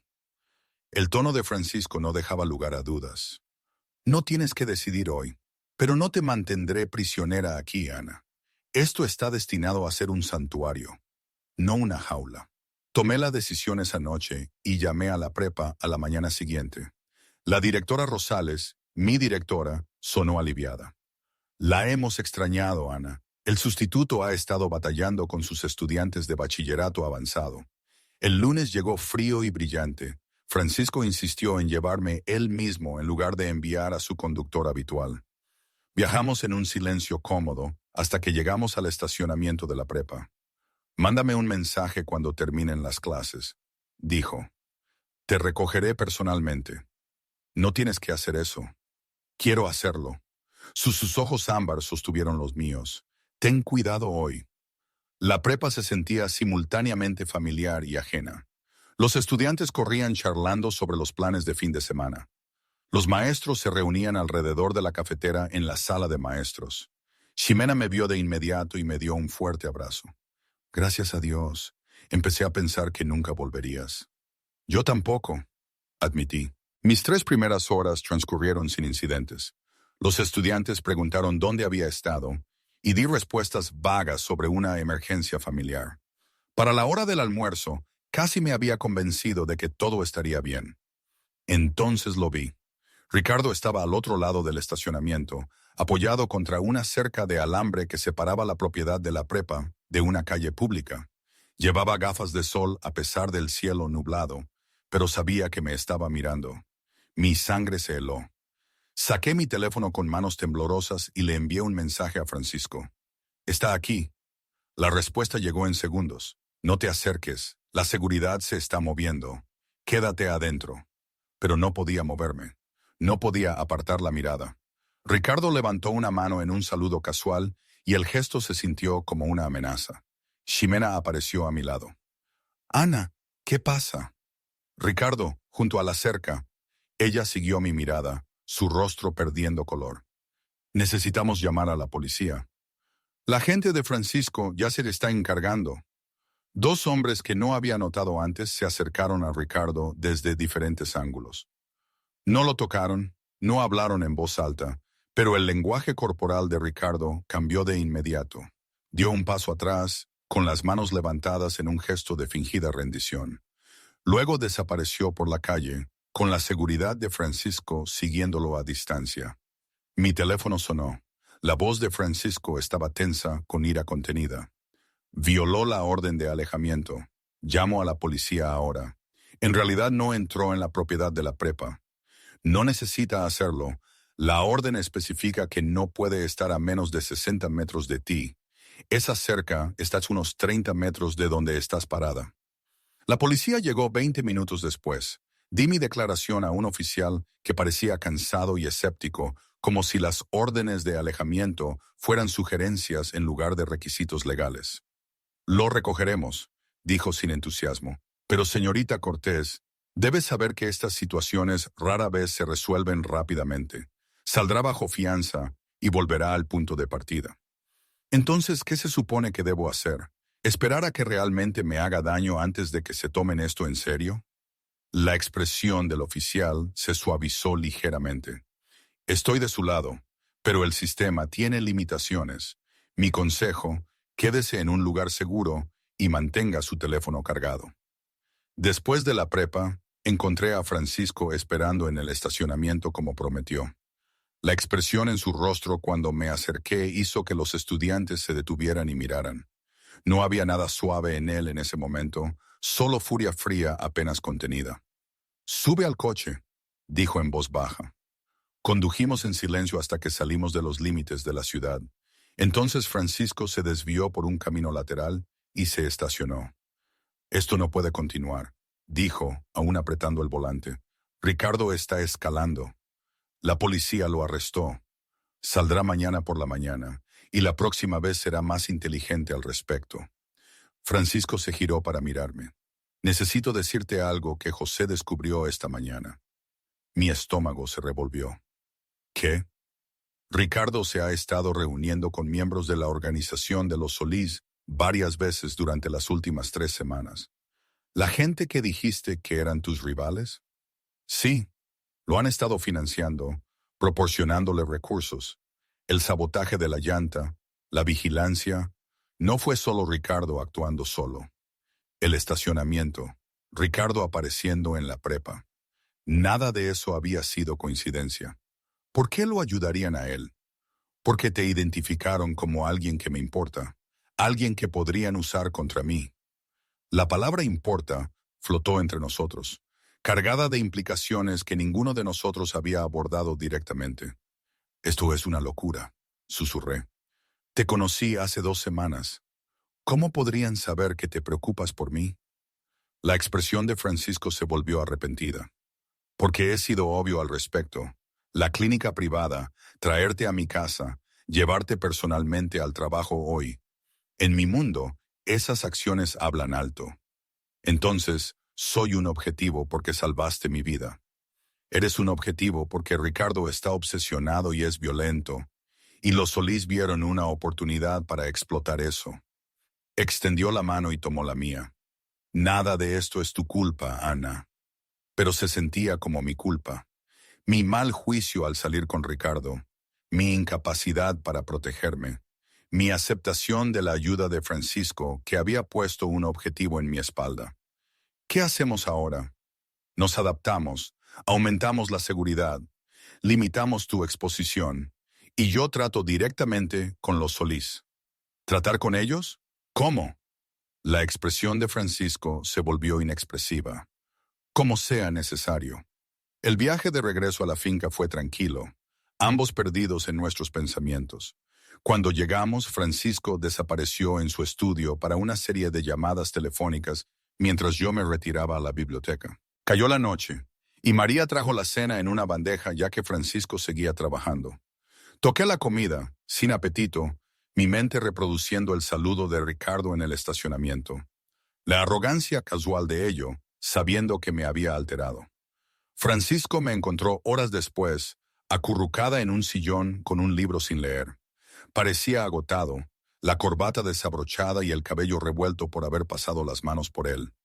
«José tiene gente vigilando el apartamento de Ricardo», dijo, sentándose frente a mí. «En el momento en que sea liberado, lo sabremos. Esto no es sostenible, no puedo pasarme la vida huyendo de él. No tendrás que hacerlo». Francisco se inclinó hacia adelante, los codos en las rodillas. «Prometo mantenerte a salvo y tengo la intención de cumplir eso. Pero Ana, necesitas entender algo. El camino a seguir podría requerir acciones que te incomoden. ¿Qué tipo de acciones? El tipo que asegure que Ricardo y los Solís entiendan que estás permanentemente fuera de los límites. Debería haberme asustado la implicación. En cambio, sentí algo más. Alivio, quizás, de que alguien finalmente estuviera dispuesto a contraatacar en mi nombre. Confío en ti, me escuché decir. No sé por qué, pero lo hago. La expresión de Francisco se suavizó. Eso es peligroso, confiar en hombres como yo. Quizás, pero hombres como tú son los únicos que realmente han ayudado. Se puso de pie y me ofreció la mano. Ven conmigo, hay algo que quiero mostrarte. Lo seguí por la casa y hasta los jardines. La noche había caído por completo, las estrellas visibles sobre los árboles. Francisco me llevó a la capilla, sus paredes blancas brillando a la luz de la luna. Dentro las velas parpadeaban en el altar. Francisco había estado allí recientemente, rezando de nuevo. Cuando mi padre murió, dijo Francisco en voz baja, hice promesas que he mantenido durante 15 años. Promesas de proteger a la familia, mantener nuestro territorio, nunca mostrar debilidad. Se giró para mirarme. Pero esta noche, en este lugar, quiero hacer una promesa diferente. Mi corazón golpeó contra mis costillas. Francisco, te mantendré a salvo, Ana. No porque seas una ventaja o una responsabilidad, sino porque desde el momento en que te saqué de ese puente, te volviste importante para mí. Más importante que los negocios o el territorio o cualquier promesa que hice a hombres muertos. La crudeza de su voz desató algo en mi pecho. Acorté la distancia entre nosotros, extendiendo la mano para tocar su rostro. Él tomó mi mano, sosteniéndola contra su mejilla. Mereces algo mejor que esto, murmuró. Mejor que yo, mejor que esta vida. Deja de decirme lo que merezco. Déjame decidir eso. Entonces lo besé. No desesperadamente, como podría haberlo hecho después del trauma del puente, sino deliberadamente, eligiéndolo a él, eligiendo esto, eligiendo dejar de huir de la única persona que realmente me había visto. Francisco respondió con una dulzura sorprendente, una mano acunando la parte posterior de mi cabeza mientras la otra se envolvía alrededor de mi cintura. El beso se profundizó lentamente, construyendo un calor entre nosotros que no tenía nada que ver con el peligro y todo que ver con el deseo. Cuando finalmente nos separamos, ambos respirando con dificultad, Francisco apoyó su frente contra la mía. Esto cambia las cosas, dijo. Sé que no soy un hombre fácil de amar, Ana. No pido que sea fácil, pido que sea real. Se apartó lo suficiente para encontrar mis ojos.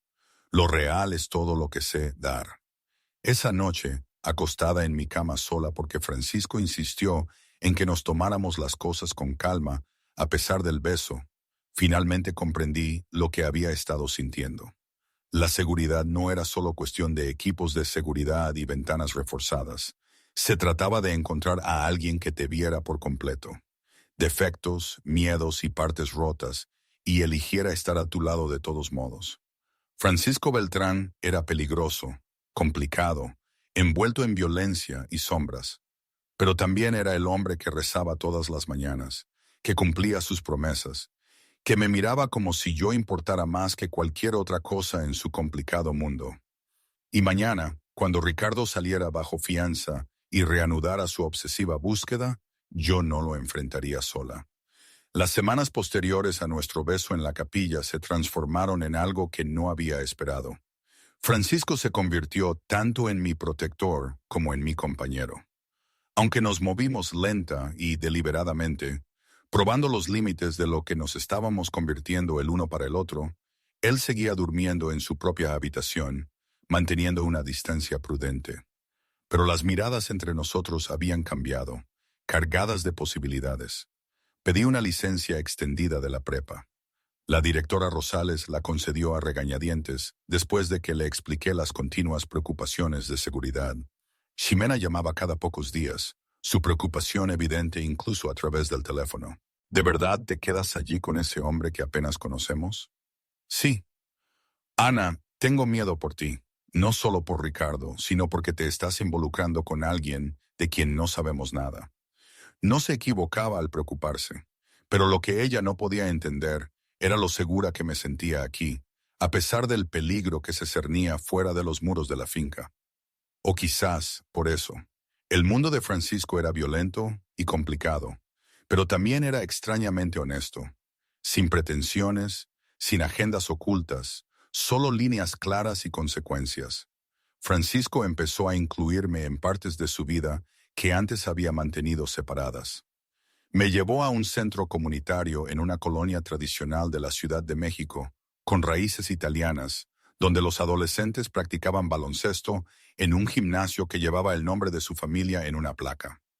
Una mujer mayor lo abrazó cuando llegamos, hablando en un rápido italiano. A mi abuela le habrías encantado, dijo Francisco mientras veíamos jugar a los niños. Ella creía en usar nuestros recursos para construir algo bueno. ¿Tu familia financió esto? Mi padre lo empezó. Yo lo he mantenido. Estos niños no tienen mucho, pero tienen un lugar seguro a donde ir después de la escuela, comidas, tutorías. Algunos de ellos saldrán de la pobreza gracias a este centro. Vi el orgullo en su expresión, el cuidado genuino. Este era el hombre que rezaba todas las mañanas, que intentaba equilibrar la oscuridad de su trabajo con la luz donde quiera que pudiera encontrarla. También visitamos un restaurante en el Malecón, donde exconvictos trabajaban en la cocina y el comedor. Francisco conocía a cada persona por su nombre, preguntaba por sus familias, escuchaba sus luchas para encontrar vivienda y mantenerse limpios. La sociedad los desecha, explicó durante el viaje a casa. Un error y quedan marcados para siempre. Yo les doy una segunda oportunidad. Algunos tienen éxito, otros fracasan, pero al menos tienen la oportunidad. ¿Es esto culpa? Pregunté con cuidado. ¿Intentando expiar tu otro negocio? Parcialmente, pero también pragmatismo. Esta gente es leal porque les he mostrado respeto cuando nadie más lo haría. Esa lealtad es valiosa. Todo con Francisco tenía capas. Buenas intenciones mezcladas con pensamiento estratégico, compasión entrelazada con interés propio. Debería haberme perturbado más de lo que lo hizo. Una tarde, lo encontré en la biblioteca trabajando con documentos. Levantó la vista cuando entré, dejando sus papeles a un lado. Necesito preguntarte algo, dije, sentándome en la silla frente a él. La prepa quiere que decida si regreso de forma permanente o si me tomo una licencia más larga. Quizás hasta el próximo semestre. ¿Qué quieres hacer? No lo sé, la enseñanza es mi carrera, mi identidad. Pero no puedo concentrarme en la literatura de bachillerato avanzado cuando estoy constantemente mirando por encima del hombro por Ricardo. Francisco permaneció en silencio por un momento. ¿Y si pudieras enseñar sin la exposición de una escuela pública? Quizás estudiantes privados o desarrollar un programa educativo que tú controlaras. No tengo los recursos para eso. Pero yo sí. Se inclinó hacia adelante. He estado pensando en expandir el centro comunitario, agregando componentes educativos, programas de tutoría para niños que se están quedando atrás. Tú podrías diseñarlo, dirigirlo, usar tus habilidades sin la vulnerabilidad de un entorno público. La oferta era generosa y claramente algo que había estado considerando. ¿Tú lo financiarías? El centro ya tiene el dinero de mi familia. Agregar servicios educativos tiene sentido y te da un propósito, independencia. No te estarías escondiendo aquí, estarías construyendo algo. La idea me atrajo más de lo que quería admitir. Una forma de enseñar sin miedo, de contribuir sin convertirme en un objetivo. Necesitaría tiempo para desarrollar el plan de estudios, entender lo que los niños necesitan. Tómate el tiempo que necesites. El centro no va a ninguna parte. Esa noche en la cena, Francisco recibió una llamada que hizo que su expresión se volviera fría. Se excusó, desapareciendo en su estudio. Cuando regresó, una hora después, la tensión irradiaba de cada línea de su cuerpo. Ricardo salió bajo fianza. Dijo sin preámbulos. Está de nuevo en las calles. Mi apetito ya había desaparecido. Su abogado está conectado con los Solís. Están presionando para esto, usando a Ricardo como un representante para llegar a mí. Francisco se sentó pesadamente en su silla. José tiene equipos siguiéndolo, pero quiero que te quedes en la propiedad hasta que evaluemos su próximo movimiento. Apenas he salido de todos modos. Lo sé, y odio que esta sea tu vida ahora. Extendió la mano sobre la mesa tomando la mía. Pero terminaremos con esto, Ana, te lo prometo. Los siguientes días pasaron en una tensa espera. Ricardo no se acercó a la finca ni hizo contacto, pero los informes de José lo mostraban reuniéndose repetidamente con asociados de los Solís. Estaban planeando algo. Francisco pasaba largas horas en su estudio o fuera por negocios. Cuando estaba en casa podía ver el cálculo en sus ojos, la estrategia formándose. Se estaba preparando para la guerra, y yo era la razón. Una tarde, lo encontré en la capilla después de medianoche. Estaba sentado en el primer banco, con la cabeza inclinada, pero no rezando, solo sentado en el silencio. ¿No puedes dormir?, pregunté, deslizándome a su lado. Demasiadas cosas en mi mente. Ricardo y los Solís, entre otras cosas. Se giró para mirarme, y a la luz de las velas, su rostro parecía más joven, más vulnerable. Estoy tratando de averiguar cómo protegerte sin convertirme en el monstruo que eventualmente odiarás. ¿Qué significa eso? Significa que la solución a este problema implica acciones que la gente buena no toma, que la gente buena no debería presenciar. Entendí lo que no decía. Para detener verdaderamente a Ricardo y a los Solís, Francisco necesitaría usar métodos que existían fuera de la ley y la moralidad. Violencia, amenazas, quizás algo peor. No soy tan inocente como crees, dije en voz baja. He pasado meses deseando que Ricardo simplemente desapareciera, imaginando escenarios en los que ya no podría hacerme daño. Esos tampoco son los pensamientos de una buena persona. Pensar y hacer son diferentes, ¿no? La intención es la misma. Francisco extendió la mano, apartándome el cabello de la cara. No quiero que cargues con el peso de lo que vendrá. Esa es mi carga. Estamos en esto juntos. Siempre dices eso, así que déjame de estar realmente contigo, no protegida de la realidad. Buscó en mi rostro durante un largo momento. ¿Estás segura? Sí. Entonces mañana, José nos informará a los dos sobre lo que ha aprendido. Todo, sin filtros. Y después de eso, decidiremos cómo seguir adelante. La tarde siguiente, los tres nos reunimos en el estudio de Francisco. José extendió fotografías y documentos sobre el escritorio, trazando las conexiones entre Ricardo y los Solís. Ricardo ha estado alojándose en una casa de seguridad de los Solís, explicó José. Está recibiendo dinero, apoyo legal y asistencia operativa. A cambio, está proporcionando información sobre la señorita Cortés y actuando como una amenaza visible. ¿Por qué no se han movido más directamente?, pregunté. Si quieren usarme contra Francisco, ¿por qué depender de Ricardo? Negación plausible, dijo Francisco. Ricardo es un exnovio celoso con un historial documentado de acoso. Si algo te sucede, pueden afirmar que no tuvieron ninguna implicación. Es guerra psicológica disfrazada de violencia doméstica. José asintió. Están probando tu respuesta, Francisco, viendo si reaccionarás exageradamente y les darás justificación para la represalia, o si mostrarás debilidad al no proteger a alguien bajo tu cuidado. Ninguna opción es aceptable, por eso necesitamos una tercera opción. José dijo, una que elimine a Ricardo de la ecuación y envíe un mensaje claro a los Solís sin iniciar un conflicto abierto. La expresión de Francisco era ilegible. ¿Qué sugieres? Ricardo violó su orden de alejamiento varias veces. Con la evidencia adecuada y presión en los lugares correctos, podemos asegurar que se revoque su fianza y se enfrente a una pena de cárcel significativa. Mientras tanto, nos acercamos a los Solís directamente y negociamos los términos. No negociarán, dijo Francisco. Ven debilidad en mi apego a Ana. Entonces demostramos que no es debilidad, sino motivación. José sacó otra fotografía que mostraba un almacén controlado por los Solís. Golpéalos donde les duele. Haz que continuar esta vendetta sea más caro que retroceder. Francisco estudió la imagen. Eso escala las cosas. Ellos ya las han escalado al involucrar a civiles. Nosotros solo estamos respondiendo de la misma manera. La conversación continuó, trazando estrategias y contingencias. Escuché, fascinada y horrorizada por la forma clínica en que discutían la violencia y la intimidación. Este era el mundo de Francisco, donde cada acción conllevaba un riesgo calculado y una posible represalia.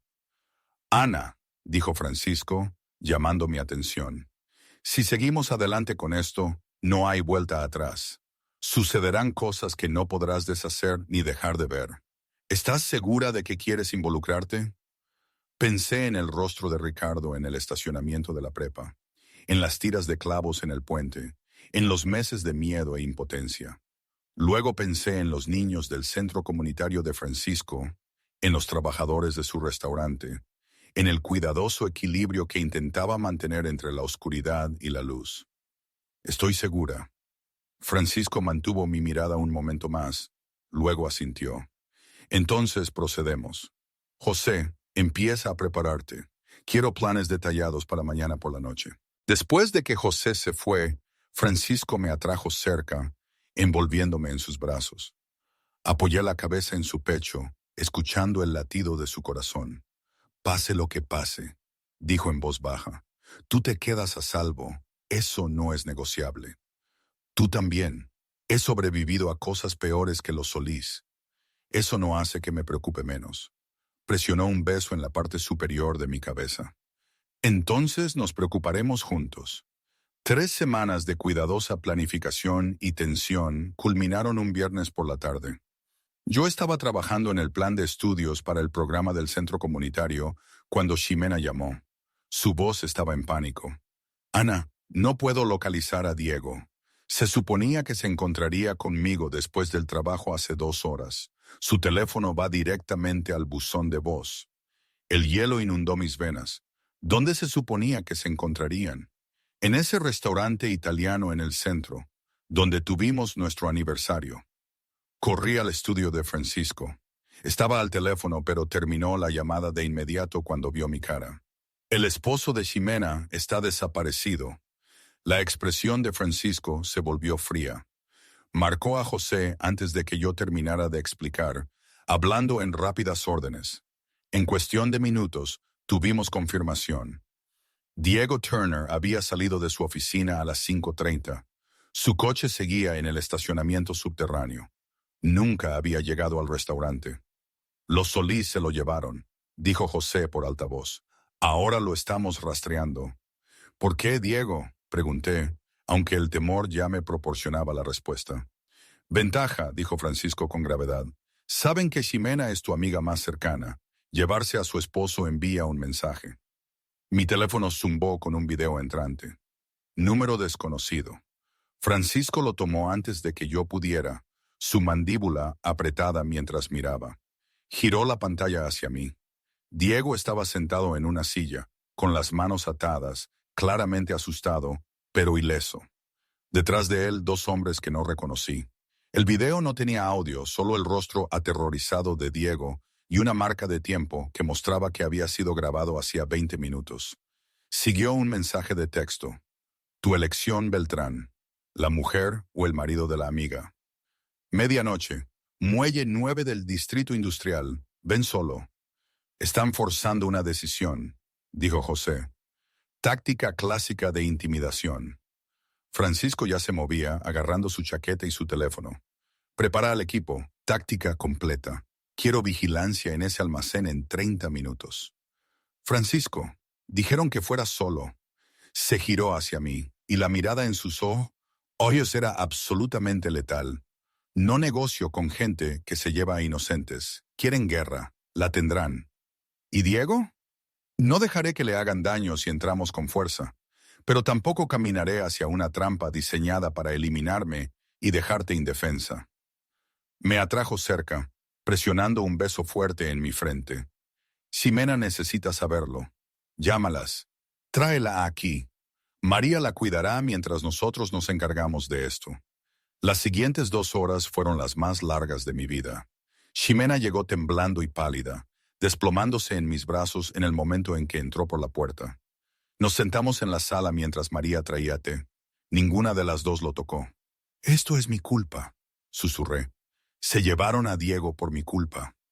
«No», dijo Ximena con fiereza. «Se llevaron a Diego porque son monstruos. Tú no hiciste esto, Ana. Pero yo sí. Al aceptar la protección de Francisco, al enamorarme de él, había puesto objetivos en todos los que me importaban.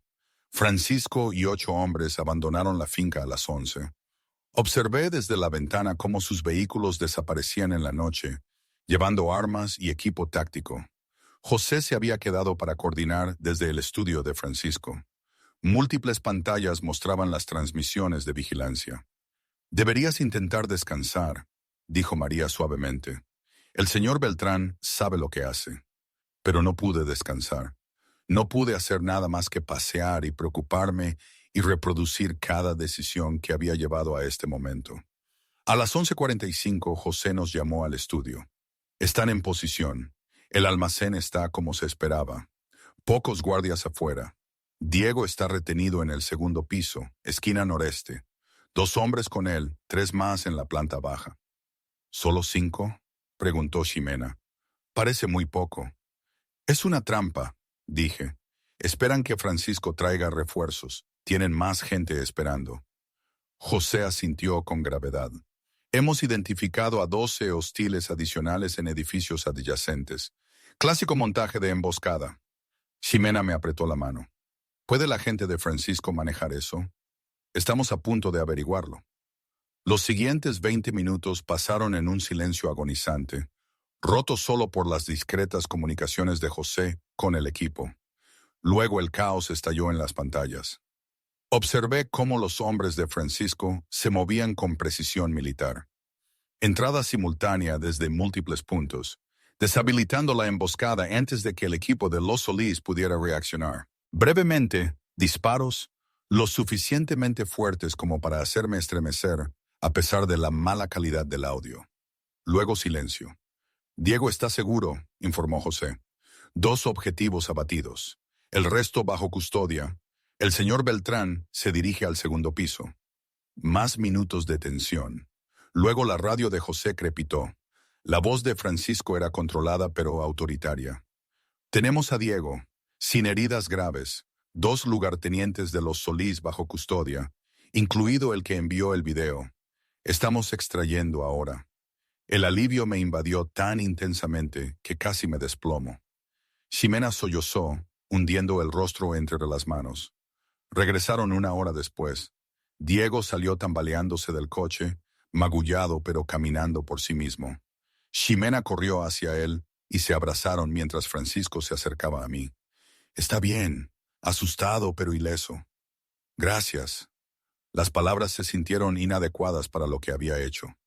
«Esto no ha terminado», dijo Francisco en voz baja. «Pero esta noche enviamos un mensaje. Nadie bajo mi protección es un objetivo aceptable».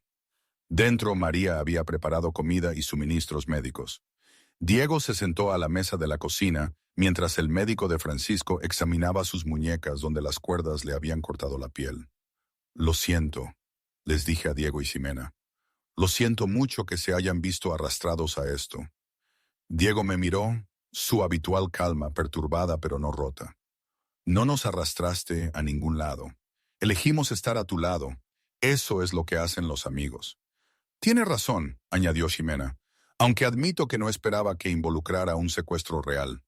«Los Solís tomarán represalias», dijo Francisco, aceptando café de María. «Esta noche fue una victoria, pero escalan las cosas. Diego y Ximena son bienvenidos a quedarse aquí hasta que resolvamos esto, o puedo organizar protección en su casa». Intercambiaron miradas. «Iremos a casa», dijo Diego, «pero tomaremos la protección». Elección inteligente. Francisco sacó su teléfono.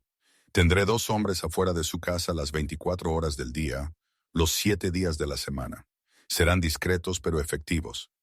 Después de que se fueron con su equipo de seguridad, Francisco y yo finalmente estábamos solos. Parecía agotado, la tensión aún visible en la postura de sus hombros. «Pudiste haber muerto esta noche», dije, «pero no lo hice. Y Diego tampoco, que era el objetivo. Los Solís lo pensarán 2 veces antes de atacar a civiles de nuevo. Capturamos a 2 de sus personas de alto rango esta noche. Eso es una ventaja para la negociación. Me acerqué, envolviéndolo en mis brazos. No sé qué habría hecho si te hubiera pasado algo. Me abrazó con fuerza. No pasó nada. Estamos a salvo. Diego está a salvo. Eso es lo que importa. Pero mientras estábamos allí en la tranquila cocina, supe que Francisco tenía razón. Esto no había terminado. Esta noche había sido una batalla, no la guerra, y los Solís responderían. La pregunta era cómo y si estaríamos listos cuando lo hicieran. La red de inteligencia de José demostró su valía en 48 horas. Ricardo había sido visto en un motel cerca de la frontera norte, pagado con efectivo rastreado hasta una empresa fachada de los Solís. El equipo de Francisco se movió rápido. No estuve allí para la captura, pero Francisco me llamó desde la carretera. Lo tenemos, lo estamos llevando a un lugar seguro para interrogarlo. ¿Está herido? No, y no lo estará a menos que sea absolutamente necesario. Sé que necesitas respuestas, Ana. Voy a conseguirlas. 4 horas después, Francisco regresó a la finca, con un aspecto sombrío pero satisfecho. Me encontró en la biblioteca y se sentó pesadamente a mi lado. Ricardo confirmó todo. Los Solís se le acercaron hace 3 meses, antes del incidente del puente. Le ofrecieron dinero y apoyo si los ayudaba a llegar a ti, sabiendo que me sentiría responsable después de salvar tu vida. Mi estómago se revolvió. Así que el puente siempre fue sobre ti, no solo la obsesión de Ricardo. Ambos. El odio de Ricardo les dio la herramienta perfecta. Financiaron el sabotaje, proporcionaron las tiras de clavos, le dieron asistencia técnica. Pero Ricardo es quien lo ejecutó, quien te quería muerta incluso antes de que se involucraran. ¿Y el fraude al seguro? La expresión de Francisco se oscureció aún más. Una póliza de 3 millones de pesos mexicanos que falsificó 6 semanas antes del puente. Si morías, él la habría cobrado y desaparecido, probablemente a México, donde los Solís tienen conexiones. El cálculo casual de mi asesinato me hizo sentir enferma. ¿Dónde está ahora? Un almacén que controlamos, bajo vigilancia. José tiene toda la evidencia documentada, declaraciones registradas. Estamos entregando todo a la policía a través de nuestro contacto en el departamento.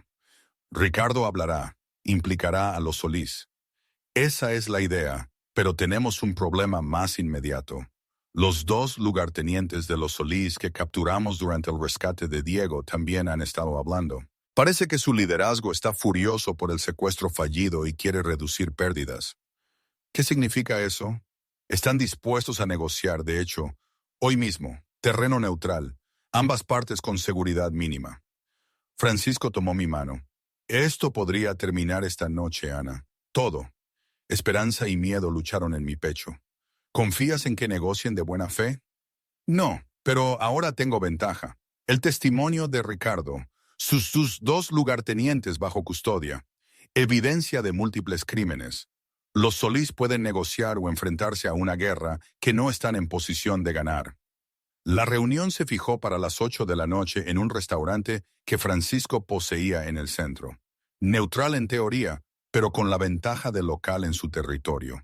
Él insistió en que me quedara en la finca con María y seguridad adicional. Si esto sale mal, podrían intentar atraparte de nuevo. Necesito que le estés a salvo. Francisco, ten cuidado, por favor. Me acercó, besándome con una intensidad que se sentía como una promesa y una despedida a la vez. Volveré, siempre lo hago. Después de que se fue, Ximena llamó. Su voz sonaba más tranquila que en días. Diego me dijo lo que hará Francisco esta noche.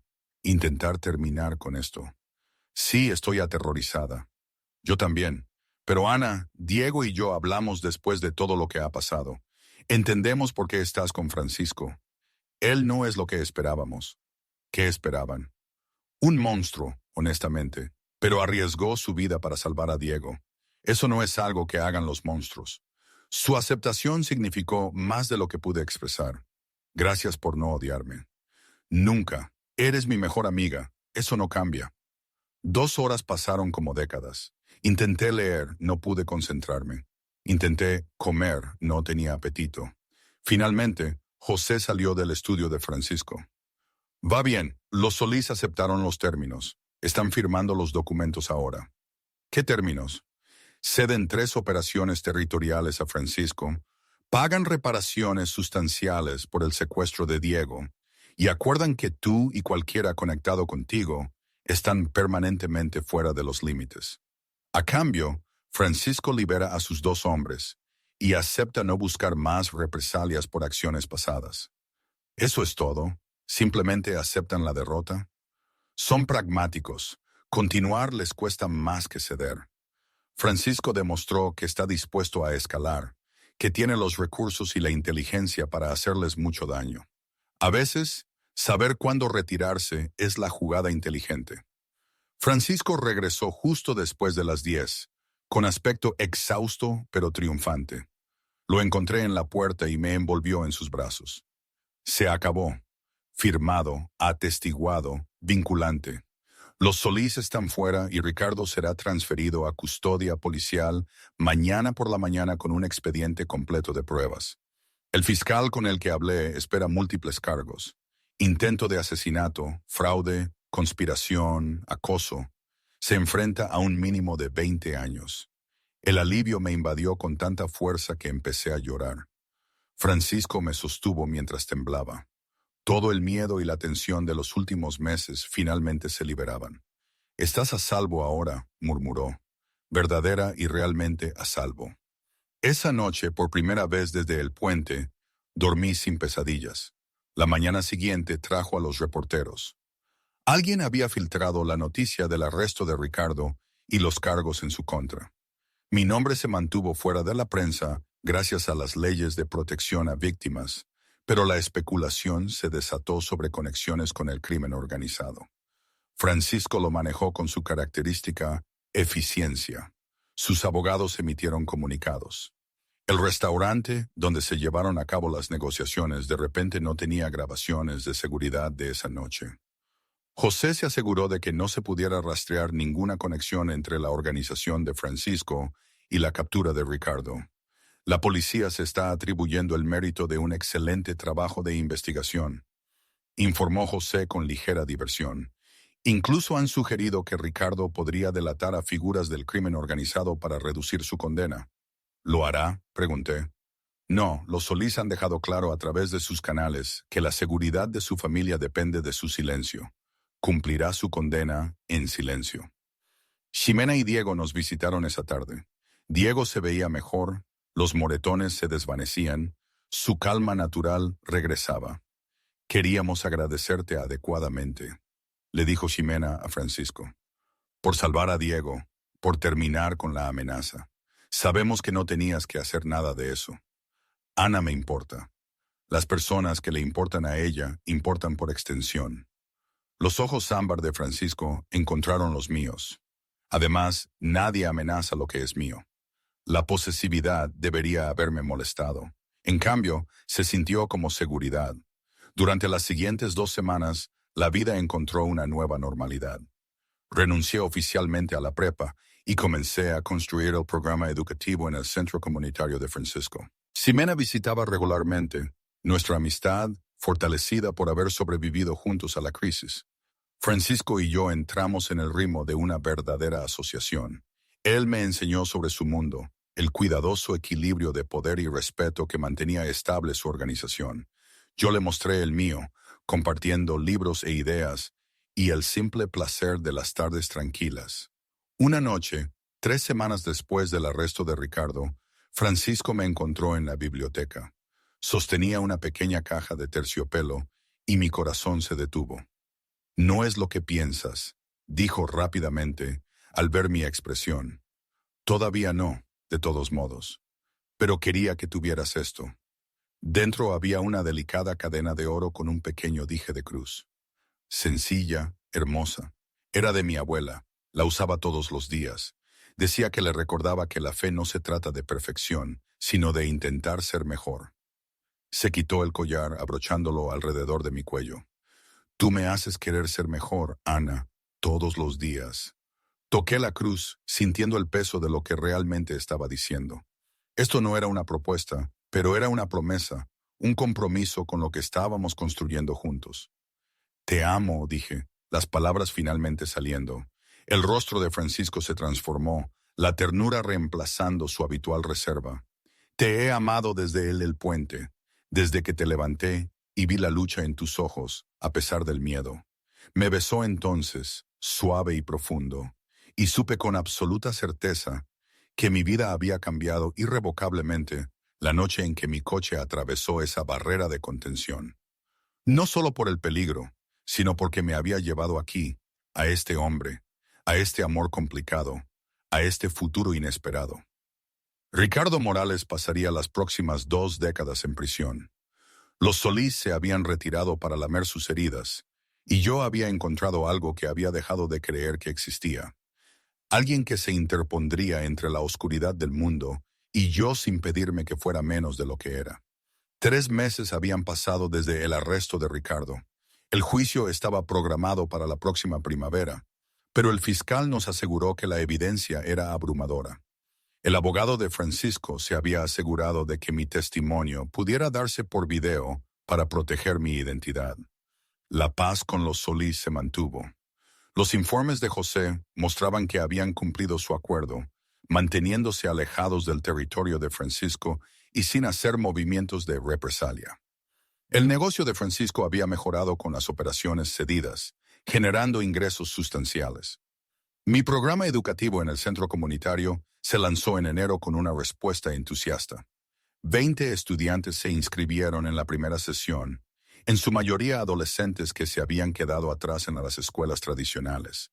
Enseñarles se sentía diferente a mi antiguo trabajo, más personal y gratificante. Francisco me propuso matrimonio un domingo por la tarde de febrero. Habíamos estado caminando por los jardines de la finca, con el último frío del invierno aún en el aire. Me llevó a la capilla, ahora un terreno familiar, donde habíamos compartido tantos momentos de tranquilidad. Dentro, las velas iluminaban el altar. Francisco había estado allí antes, preparándose. Ana Cortés, dijo, girándose para mirarme y arrodillándose. Hace 6 meses te saqué de un puente y mi vida cambió para siempre. Trajiste luz a una oscuridad que había aceptado como permanente. Me desafiaste, me igualaste, me hiciste querer ser el hombre que mereces. Sacó un anillo, sencillo y elegante, con un solo diamante. No ostentoso, solo hermoso. ¿Te casarías conmigo? Construyamos una vida juntos. Déjame pasar cada día demostrándote que tomaste la decisión correcta. Las lágrimas me nublaron la vista. Sí, absolutamente. Sí. El anillo se deslizó perfectamente en mi dedo. Francisco se puso de pie y me besó, ambos riendo y llorando simultáneamente. Ximena gritó cuando la llamé con la noticia. Dios mío, te casas con el jefe de la mafia. Él prefiere empresario. Estoy segura de que sí. Ana, ¿eres feliz? De verdad feliz? Miré a Francisco al otro lado de la habitación, observándome con esos ojos ámbar que me habían visto en mi peor momento y me amaron de todos modos. Nunca he sido tan feliz. La boda se planeó para finales de abril. 6 semanas, pequeña, íntima, solo familia y amigos cercanos. El padre Miguel, el sacerdote que conocía a la familia de Francisco desde hacía décadas, accedió a oficiar la ceremonia a pesar de comprender el alcance total de los negocios de Francisco. La gracia de Dios se extiende a todos los que la buscan, nos dijo durante nuestra consejería prematrimonial. Francisco, has hecho mucho en tu vida que aflige al Señor, pero también he visto tu caridad, tu protección de los débiles, tu fe genuina. El matrimonio con Ana es un nuevo capítulo. Haz que valga la pena. Ximena me ayudó a encontrar un vestido, seda color crema que fluía en lugar de abultarse. Sencillo, como todo lo demás de la ceremonia. Francisco llevaba un traje oscuro y se veía devastador. La capilla se llenó de gente que había llegado a conocer a lo largo de los meses. María lloraba abiertamente, José con el rostro impávido, pero con ojos sospechosamente brillantes. Niños del centro comunitario, trabajadores del restaurante de Francisco, Diego completamente recuperado y de pie como uno de los padrinos de Francisco. Ximena estaba a mi lado como dama de honor, apretándome la mano cuando me emocioné durante los votos. Yo, Ana, te tomo a ti, Francisco, como mi esposo, para estar contigo a través de la luz y la sombra, para amar al hombre complicado que eres, para construir algo honesto y real en esta vida desordenada que hemos elegido. La voz de Francisco era firme, pero sus manos temblaban ligeramente al tomar las mías. Yo, Francisco, te tomo a ti, Ana, como mi esposa, para protegerte siempre, para honrar la fuerza que primero llamó mi atención, para agradecer a Dios todos los días por el momento en que nuestros caminos se cruzaron. El Padre Miguel nos bendijo, nos declaró casados, y Francisco me besó con tanta ternura que varias personas en la congregación se secaron los ojos. La recepción tuvo lugar en el jardín de Francisco, transformado con luces y flores. Sonaba música, la gente bailaba, y por una noche perfecta, las complicaciones de nuestras vidas se desvanecieron en alegría. Lo lograste, dijo Ximena, abrazándome fuerte. Encontraste a tu persona en el lugar más improbable. Realmente lo hice. La familia de Francisco me abrazó por completo. Su tío, un hombre de 1,70, con los mismos ojos de Francisco, me apartó. Le haces bien. Lo veo en cómo se comporta ahora, menos agobiado. Gracias por eso. 3 meses después de la boda, me desperté sintiéndome con náuseas. María lo notó de inmediato. ¿Cuándo fue tu último periodo? Hice cuentas y me di cuenta con sorpresa de que llevaba 6 semanas de retraso. ¡Dios mío! Ella sonrió con conocimiento. Enviaré a alguien a la farmacia. La prueba fue positiva, luego otra y otra, solo para estar segura. Francisco estaba en su estudio cuando lo encontré. Levantó la vista al entrar, leyendo inmediatamente algo en mi expresión. ¿Qué pasa? Nada malo, estoy embarazada. Me miró fijamente durante 5 segundos. Luego se puso de pie, rodeó el escritorio y se arrodilló frente a mí. Sus manos fueron a mi vientre a un plano, su frente apoyada en él. Gracias, susurró. Gracias. Pasé mis dedos por su cabello. Este hombre poderoso y peligroso, reducido a la gratitud y el asombro. Vamos a tener un bebé. Levantó la vista y vi lágrimas en su rostro. Un bebé, nuestro bebé. Esa noche me abrazó suavemente, una mano sin dejar mi vientre como si protegiera lo que crecía allí. Hablamos de nombres, de la habitación del bebé, de qué tipo de padres queríamos ser. Quiero algo mejor para nuestro hijo de lo que yo tuve, dijo Francisco. El negocio familiar, la violencia, los compromisos morales. Quiero que tengan opciones que yo no tuve. Les daremos eso juntos. Ximena y Diego nos visitaron al día siguiente. Diego trajo flores y Ximena trajo emoción. Un bebé, Beltrán, esto es increíble. Me abrazó con cuidado como si pudiera romperme. ¿Cómo lo está llevando Francisco? Lloró, de verdad lloró. Ese hombre te ama de verdad. Lo sé, yo también lo amo mucho. Al mirar hacia atrás, al mes desde aquella noche en el puente, desde el terror de aquel precipicio hasta la alegría de este momento, se sintió irreal. Ricardo estaba encarcelado, pagando por sus crímenes. Los Solís habían retrocedido, su amenaza neutralizada. Mi carrera se había transformado en algo más significativo de lo que había imaginado. Y Francisco, el hombre que me había salvado la vida de todas las formas posibles, era ahora el padre de mi hijo. Me paré en el jardín esa tarde, observando el atardecer pintar el cielo de oro y rosa. Francisco se acercó por detrás, envolviéndome en sus brazos. ¿En qué piensas?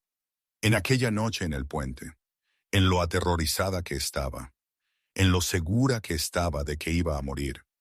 Y ahora me recosté en él, sintiendo la fuerza sólida que nunca me había fallado. Ahora estoy más viva que nunca. Sus labios rozaron mi sien. Bien, porque esto es solo el principio, Ana.